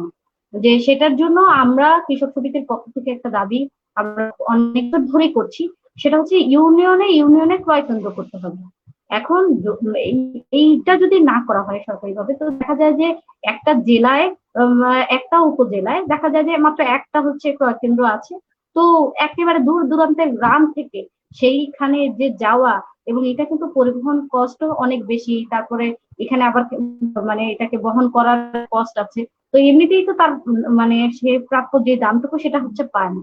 আবার এই এক্সট্রা যখন আরো পরিবহন এটা যোগ হয় তখন এটার আগ্রহ হারিয়ে ফেলে, এবং যে কারণে সে এক প্রকার বাধ্য হয়ে সে দেখা যায় যে তার মাঠ থেকে বা তার ঘর থেকে কোরিয়ারা এইটা হচ্ছে এসে হচ্ছে কিনে নিয়ে যায়, এই ধানগুলো কম দামে সে বেচে দিতে বাধ্য হয়। আরেকটা বড় বিষয় যে এখন হচ্ছে ধরেন এই চলে আসতেছে, কৃষকের পক্ষে তো ধান হচ্ছে মজুত করা সম্ভব না, তাকে এটা বিক্রি করে দিতে হবে, তার ওই সংরক্ষণাগার তার তো নাই। এবং সেই কারণে দেখা যায় যে যে যখন হচ্ছে ধানটা কাটা হয়, এটা কাটার সাথে সাথেই কিন্তু ধানটা ক্রয় করা শুরু করতে হয়, কিন্তু সেটা কিন্তু মানে করা হয় না, ধানটা ক্রয় করে কিন্তু আরো অনেক পরে গিয়ে। তো এইটা হচ্ছে একটা অনেক বড় সংকটে আমাদের কৃষকরা বলেন যে এটা যদি, এবং সবচাইতে আপা বললেন না যে প্রযুক্তির বিষয়টা বা অনেক সময় ইনফরমেশন হচ্ছে জানেন না, ইনফরমেশনটা জানেন না, এটা এমন একটা, এটা কিন্তু একটা মেল প্র্যাকটিস থেকেও এই জিনিসটা করা হয়।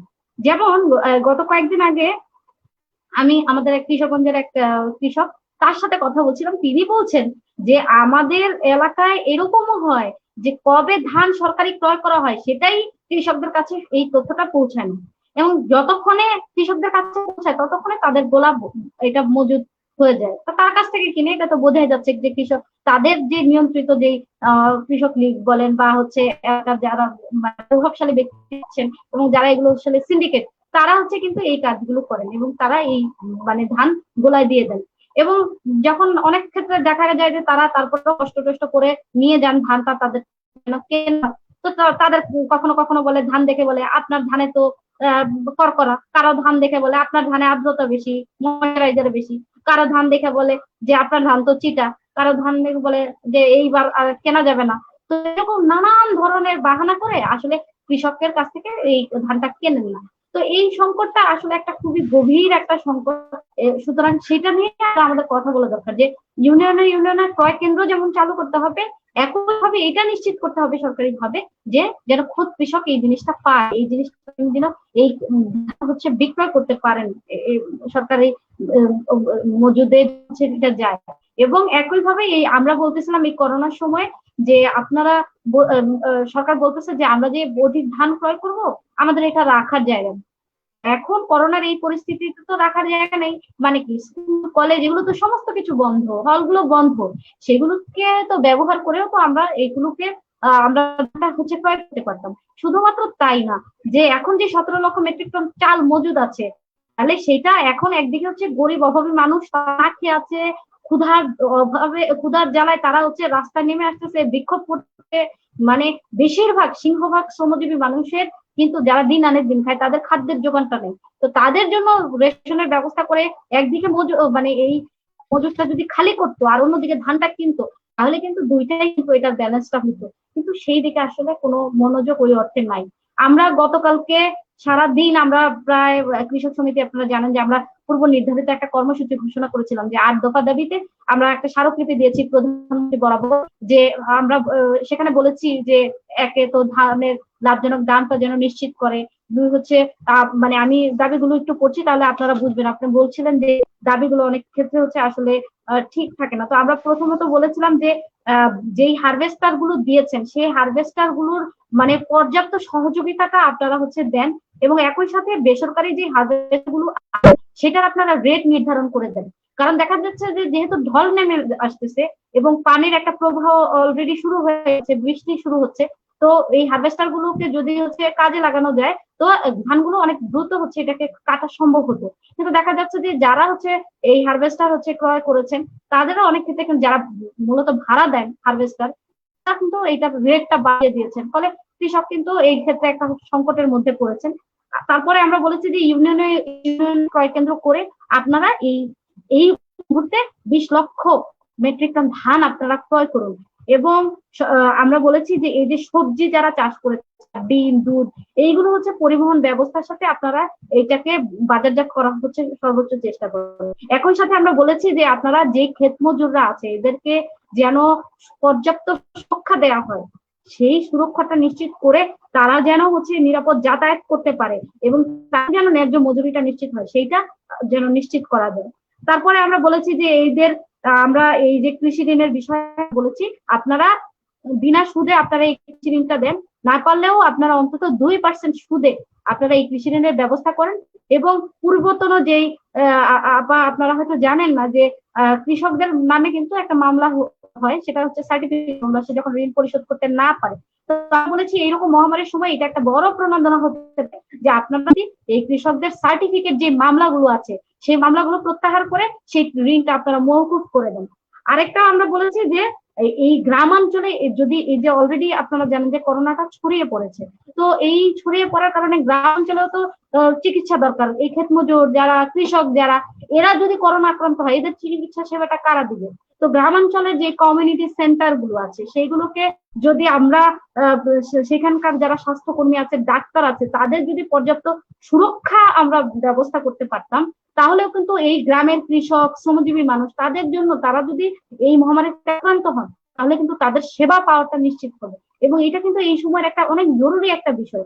এবং দেখেন যেখানে ঢাকা শহরেই এটা কিন্তু সামাল দিতে পারছে না, এবং প্রতিদিন কিন্তু আপনারা দেখতে পাচ্ছেন করোনার যে রোগী সংক্রমণের হার কিন্তু বেড়ে যাচ্ছে, এবং এটা কিন্তু গ্রাম পর্যায়ে ছড়িয়ে গেছে। তো এখন যদি গ্রামাঞ্চলগুলোকে এই সুরক্ষার আওতায় না নিয়ে আনা হয় তাহলে কিন্তু এই পরিস্থিতি কোনোভাবেই আমরা কিন্তু মোকাবেলা করতে পারবো না, এবং এই পরিস্থিতি আর খুব খারাপ পর্যায়ের দিকে।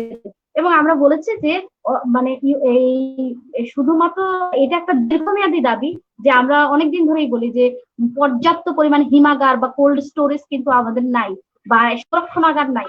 সরকারি উদ্যোগেই এই সংরক্ষণাগার গুলো তৈরি করতে হবে আর কি। তো আমরা অলরেডি আপনারা জানবেন যে আমরা ইতিমধ্যে প্রায় সারা দেশের প্রায় 35 জেলায় এবং উপজেলায় গুলোতেও আমরা কিন্তু স্মারকলিপি দিয়েছি প্রধানমন্ত্রী বরাবর, এবং আমাদের অনেকগুলো জেলায় তারা হচ্ছে স্মারকলিপি দিতে পারেননি, মানে একেবারে পর্যাপ্ত সুরক্ষা নিশ্চিত করে, নিরাপদ দূরত্ব নিশ্চিত করেও তারা এটা দুর্যোগকালীন আবহাওয়ার কারণেও অনেকে দিতে পারেন নাই। আগামীকালকেও সেই কর্মসূচিগুলো চলবে। তো আমরা চাচ্ছি আসলে সারা দেশ থেকে এই কৃষকের এই আওয়াজটা উঠুক, এবং একেবারে প্রত্যেকটা সেক্টরের মানুষ এই বিষয়ে কথা বলুক। কারণ আমি আগে আছি, এখনো বলছি যে আমাদের কৃষি এবং বাঁচাতে চাই, তাহলে এই দাবিগুলোকে মেনে না নিয়ে আমাদের আসলে কোনো উপায় নেই। এবং তো আমাদের পুরো কৃষি ব্যবস্থা নিয়ে আমাদের কিন্তু ভাবতে হবে, এবং এটা অবশ্যই সরকারের নীতি নির্ধারণের ব্যাপার। এই খাত থেকে কিভাবে দুর্নীতি কমানো যায় এবং এই মধ্যস্বত্বভোগী এবং লুটেরাদের হাত থেকে কিভাবে হচ্ছে আমরা কৃষিটাকে রক্ষা করতে পারি, এবং কৃষক যেন এই কৃষিটা মনের আনন্দেই তিনি করতে পারেন, সেটাকে কিভাবে নিশ্চিত করতে পারি, সেটা হচ্ছে আমাদের অনেক গুরুত্বপূর্ণ একটা বিষয়। তো এইটুকুই আমার কথা ছিল, সেই কারণে আমি হাত তুলেছি। সবাইকে ধন্যবাদ। হ্যাঁ, ধন্যবাদ লাকি। সেটা হচ্ছে যে খুবই আমরা আজকে আসলে 1 ঘন্টা 40 মিনিট কথা বলেছি, কিন্তু আমরা ধারণা করেছিলাম যে 1 ঘন্টা কথা বলবো, কিন্তু এটা হয়ে যায় যে দেখো বিজ্ঞাপন ছাড়া আমরা এতক্ষণ কথা বলেছি এবং এরকম কৃষির মতো একটা বিষয় নিয়ে, এবং শেষ হয়নি কিন্তু আমাদের কথা। তা আমার মনে হয় যে আমরা আসলে মানে অনেকগুলো পয়েন্ট পেয়েছি। সেইগুলো আমি একটু লেখারও চেষ্টা করব, মানে এই ভিডিওটা যখন আমি আপলোড দেব তখন সেগুলো লেখার চেষ্টা করব। আমরা আমার মনে হয় আজকে এখানে শেষ করতে পারি, নাকি? ও, কাকলি আবার হাত তুলে আছে। কাকলি সংক্ষেপে বলবা, ঠিক আছে? জি, সংক্ষেপে বলবো। আমি বীজের কথাটা সবাই বলে ফেলছে, আসলে অনেক কিছুই আরো আসবে আলোচনায়। বীজের কথাটা বলছিলাম, কৃষকের বীজ কৃষকই একসময় সংরক্ষণটা করতেন। আমাদের বাড়িতে পাট যা হইতো সবকিছু কিন্তু আমাদের বাড়িতেই সংরক্ষণ হতো। এখন কিন্তু আমাদের কাছে কোনো বীজ নাই, কৃষকের বীজ যে নাই, সেই যে কর্পোরেট শ্রেণী যে তৈরি হয়ে গেল, সেটা কিন্তু খুব সুপরিকল্পিত ভাবে। এখন বলতে পারেন যে কৃষক আইসা জানবে ঋণ দেওয়া হচ্ছে কিনা, কৃষক এসে তথ্য নিবে, কিন্তু কৃষকের হাতে যে কীটনাশকটা চলে যাচ্ছে, সারটা, রাসায়নিক সারটা চলে যাচ্ছে, সেটার জন্য কিন্তু কৃষকের আসতে হয় না কোথাও, কৃষকের হাতে চলে যায়। যে পলিটিক্সটা কোথায়? তাহলে তাহলে কৃষকের ঋণটা নিতে এসে যদি ব্যাংকে আসতে হয়, তাহলে কৃষকের হাতে কিভাবে সারটা আর কীটনাশকটা চলে যাচ্ছে, বীজটা কিভাবে কর্পোরেটদের কাছে চলে গেছে, এটা একটা বিষয়। আর একটা বিষয় হচ্ছে আমদানি বা রপ্তানির ব্যাপারটা। যে কয়েকদিন আগে আমরা দেখলাম পেঁয়াজের বিরাট সংকট, পেঁয়াজ নেই, বিভিন্ন দেশ থেকে পেঁয়াজ নিয়ে আসলো। কয়েকদিন পরে দেখলাম বাংলাদেশের কৃষক পেঁয়াজ মানে উৎপাদন করলো, পেঁয়াজের দাম নাই। তো এইরকম সবসময় একটা সংকট তৈরি হয়, কৃত্রিম সংকটও তৈরি হয়, মানে সত্যিকারের সংকটও তৈরি হয়। এখন কৃষক আমাদের দেশে আমার মানে সরকারি ভাবেই তো সেই উদ্যোগটা নেওয়া উচিত যে আমাদের যে কৃষক আছে, কৃষি সেক্টর গুলো আছে, কি কি উৎপাদন করতে পারবে, কতটুকু ক্ষমতা আছে, সেটা দেশের জন্য কতটুকু মানে নিশ্চয়তা দিতে পারবে, সেইটুক নিশ্চয়তা করে তারপরে যেটা এক্সট্রা আমাদের দরকার সেটা আমরা আমদানি করব। সেটার জন্য কি কৃষককে আমরা সেই নীতিমালায় নেই যে আমরা জানি যে আমরা কতটুকু উৎপাদন করতে পারবো? এখন সারা বিশ্বে শুরু হচ্ছে যে সংকট, হ্যাঁ দুর্ভিক্ষ হবে, এই জন্য আমরা কৃষির উপর নিশ্চয়তা দিচ্ছি, মানে গুরুত্ব দিচ্ছি যে কৃষককে এখন গুরুত্ব দিতে হবে আমাদের খাবারগুলো, কারণ বাহির থেকে খাবার আনার কোনো সুযোগ নেই। আমাদের দেশে কৃষকের উৎপাদনের পরেও কিন্তু বাহির থেকে খাবার আমদানি করা হয়। আমাদের দেশে চাল এক্সট্রা থাকার পরেও নিজের কৃষকরা দাম না পাইলেও কিন্তু বিভিন্ন দেশ থেকে আমদানি করা হয়। সেই গত সময়ে কিন্তু এগুলা কিন্তু আমরা পেয়েছি। আর একটা বিষয় হচ্ছে ফসলের পরিমাণ। প্রধানমন্ত্রী বলছেন যে কৃষকের লাকিয়েরা বলতেছিলেন যে কি বলে প্রধানমন্ত্রী বলছেন যে কৃষি আমাদের কোনো জমি ফাঁকা থাকবে না, উৎপাদন হবে। কিন্তু আসলে এই যে চিকিৎসা ব্যবস্থা, আমাদের গ্রামে কোনো ডাক্তার নেই, একজন পল্লী চিকিৎসক আছেন যিনি হচ্ছে নেত্রকোনাও থাকেন, আবার গ্রামেও থাকেন মাঝে মাঝে, বয়স হয়েছে এখন সেটাও নাই আমাদের। আমাদের চিকিৎসার ব্যাপার যেহেতু এখানে কথা বলবো না, কিন্তু যেহেতু সংকটকালীন একটা কথা আমি বলবো, কৃষকের উৎপাদন আসবে, কিন্তু কৃষক অসুস্থ হলে কিন্তু কোনো চিকিৎসা নাই, কোনো ব্যবস্থা নাই। সেটা নিয়ে কিন্তু কেউ বলে নাই যে খাবার আসবে, আমাদের দেশে দুর্ভিক্ষ দেখা দিতে পারে, কিন্তু গ্রামে যে কৃষক। আটকে গেছো তুমি? কিছুই নেই। তো প্রথমত হচ্ছে আমি এখানেই শেষ করতে চাই, সার বীজ যেভাবে কর্পোরেট নিয়ে নিছে, কীটনাশকটা যেভাবে কৃষকের মধ্যে ঢুকে গেল, সেই সুপরিকল্পিত ভাবে আসলে অনেক কিছুই করা সম্ভব, সেই জোরটা থাকতে হবে। এখন খারাপ কাজে যদি জোরটা বেশি থাকে তাহলে খারাপ কাজ সহজে কৃষকের কাছে চলে যাচ্ছে। এখন এই জায়গাটা যদি আমরা একটা কৃষক বান্ধব পরিবেশ তৈরি করতে চাই, সেই খারাপ কাজটা যেমন মানে জোরালো ভাবে সাংগঠনিক ভাবে করতে পারছি, সেটা যদি ভালো কাজটা সাংগঠনিক ভাবে করতে চাই, সেটাও কিন্তু সম্ভব। তো আমি চাইবো যে কৃষকের কোনো ঋণ, কৃষক ধার পাবে, গভর্নমেন্টের কাছ থেকে ধার পাবে, তারপরে দেশে কতটুকু উৎপাদন হবে সেটা আগে কৃষকের সাথে বুঝতে হবে যে আমার দেশের জন্য কতটুকু উৎপাদন সম্ভব, তারপরে আমার যেটা দরকার আমি আমদানি করব কিংবা রপ্তানি করব। সেটার জন্য কৃষককে গুরুত্ব দিতে হবে। আর লাকি যেটা বলতেছিল যে কৃষক আসলে মানে সর্বজ্ঞানে জ্ঞানান্বিত, হ্যাঁ আমি জানি, এটা আমি খুব বিশ্বাস করি। আকাশের দিকে তাকাইলে বুঝতে পারে বৃষ্টিটা হবে কিনা, ব্যাঙ ডাকলে বুঝতে পারে যে বৃষ্টিটা হবে কিনা। প্রকৃতির সাথে যে রিলেশনটা সেটা কৃষকেরই আছে।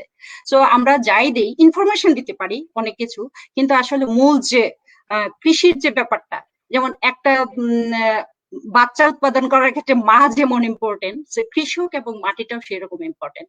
আর বীজের ক্ষেত্রে শেষ কথাটা বলে আমি শেষ করব, যে আমরা একটা সন্তান উৎপাদনের ক্ষেত্রে কিন্তু বীজটা বাইরে থেকে আনি না, সন্তান উৎপাদনের জন্য ঘর থেকে নিতে হয় বীজটা। এখন যদি এটা যদি কর্পোরেটের কাছে চলে যায়, তাহলে এটা আমাদের জন্য দুঃখজনক। এই আমাদের দেশের কৃষক আমাদের দেশের কৃষি ইউজ করবে, ব্যবহার করবে, বীজ ব্যবহার করবে, তারা নিজেদের সার তৈরি করবে, সেটার জন্য যে পরিবেশ তৈরি করা সেটা গভর্নমেন্ট থেকে জোরালো ভাবে করতে হবে। দিদি অনেক ধন্যবাদ, ধন্যবাদ। ধন্যবাদ সবাই।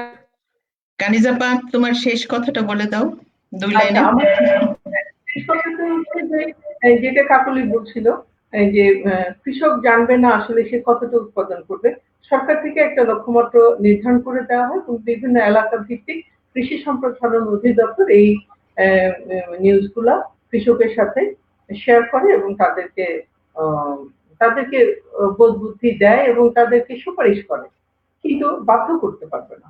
যেহেতু কৃষক সে ইন্ডিপেন্ডেন্ট, সে স্বাধীন, তাকে বাধ্য করতে পারবে না। কিছু কিছু জায়গায় আমি বলছিলাম জামালপুরে হয়তো কিছু জায়গায় ওদেরকে ক্যাশ ক্রপ করতে বলছিল, যাতে ধানের দাম কম পেলেও ক্যাশ ক্রপের মাধ্যমে কৃষক সার্ভাইভ করতে পারে এবং লাভজনক অবস্থায় আসে। কৃষক তাতে রাজি হয়নি এবং সেখানে সরকার তাকে বাধ্য করতে পারবে না, এটা একটু হওয়া উচিত, তার স্বাধীনতা আছে। তবে সরকার থেকে একটা লক্ষ্যমাত্রা নির্ধারণ করা হয় যে আমার কতটা ধান, কতটা গম, কতটা সবজি খাওয়া উচিত। তারপরে আমি তো বারবারই বলছি, উৎপাদনে আমাদের কোনো সমস্যা নেই, আমরা ভীষণভাবে শক্তিশালী। বীজ যদি নাও থাকে, আজকে সেই বীজ নিয়েও কর্পোরেট জগতের বীজ নিয়েও আমরা ভীষণ শক্তিশালী। শুধু আমাদের ম্যানেজমেন্টটা, যে কৃষক পর্যায়ে সরকারের দেওয়ার সুবিধাটা, আমার যে টাকাটায় আমি সবজি কিনি সেই টাকাটা কৃষক পর্যন্ত পৌঁছবে, সেই জায়গায় আসলে কাজ করতে হবে। হ্যাঁ, আর কমিউনিটি স্বাস্থ্য ব্যবস্থা বোধহয় বাংলাদেশে বেশ বিশাল একটা জনপ্রিয় ব্যবস্থা। হাওড়ে নাই, সেটা শুনে আমি খুব অবাক হচ্ছি। সাধারণত প্রত্যেকটা প্রত্যন্ত অঞ্চলে সরকারের এই কমিউনিটি সার্ভিসটা, স্বাস্থ্য সার্ভিসটা ভীষণভাবে হচ্ছে। সেটা হয়তো খুব বড় পর্যায়ে না, তাদেরকে ওইখান থেকে সুপারিশ নিয়ে উপজেলা পর্যায়ে আসতে হবে। কিন্তু আমার ধারণা যে আমরা টিকে থাকবো, কারণ কৃষি নির্ভর দেশ, ঘর ছাড়া মানুষ বাঁচবে, কাপড় অর্ধেক পরেও মানুষ চলে যাবে, কিন্তু খাবার ছাড়া কেউই বাঁচে না। একজন শিশু প্রথম কাঁদে খাবারের অভাবে, প্রত্যেকের তাই। তো আমাদের যে শস্য, প্রচুর শস্য হয়েছে এবার, প্রচুর ধান হয়েছে এবার। আমি স্বপ্ন দেখি এই সোনালী ধান ঠিকভাবে সংরক্ষিত হবে, বিপণন হবে, কৃষক টাকা পাবে, আমাদের পাতেও খাবার আসবে। এবং শুধু বাংলাদেশের না, এই সাথে আমি বলি করোনা পীড়িত সারা বিশ্বের প্রতিটি মানুষের পাতে খাবার থাকুক, এটা আমার প্রার্থনা। খুবই ভালো, মানে কি বলবো, মানে উৎসাহ ব্যঞ্জক কথাবার্তা মানে দিয়েই শেষ করছে। আসলে আমাদের সবচেয়ে বড় কথা যে মানে পুরো আলোচনাটাকে যদি আমি একটু মানে এক লাইনে সামারাইজ করতে চাই, সেটা হচ্ছে যে কৃষি খাত, কৃষক এবং কৃষিকে মানে রাজনীতি মুক্ত করতে হবে, এবং সেইখানে হ্যাঁ মানে এবং একটা দক্ষ ম্যানেজমেন্ট সেটা দরকার। এবং সবাই যদি এই লক্ষ্য নিয়েই কাজ করে, মানে এই যে মধ্যস্বত্বভোগীরা যদি না থাকে, তাহলেই সম্ভব যে আমরা আসলে না খেয়ে মরবো না। এবং শুধু আমরাই না, আমরা আরো অনেককেও বাঁচাতে পারবো, আরো অনেক দেশকেও বাঁচাতে পারবো। কারণ সবাই বলছে যে করোনা পরবর্তী বিশ্ব আসলে কিরকম হবে আমরা জানি না, কিন্তু সবাইকে একযোগে কাজ করতে হবে। সেখানে বাংলাদেশ একটা ছোট্ট দেশ হলেও আমার মনে হয় যে এখানে একটা অবদান হয়তো বা আমরা রাখতেও পারি। তো ধন্যবাদ সবাইকে আজকে আলোচনায় যোগ দেওয়ার জন্য। মানে লাকি আগেই মানে ওর মনে হয় নেটের সমস্যা ছিল অথবা বাচ্চা কাঁদছিল, যেটাই হোক। ধন্যবাদ সবাইকে, শুভরাত্রি।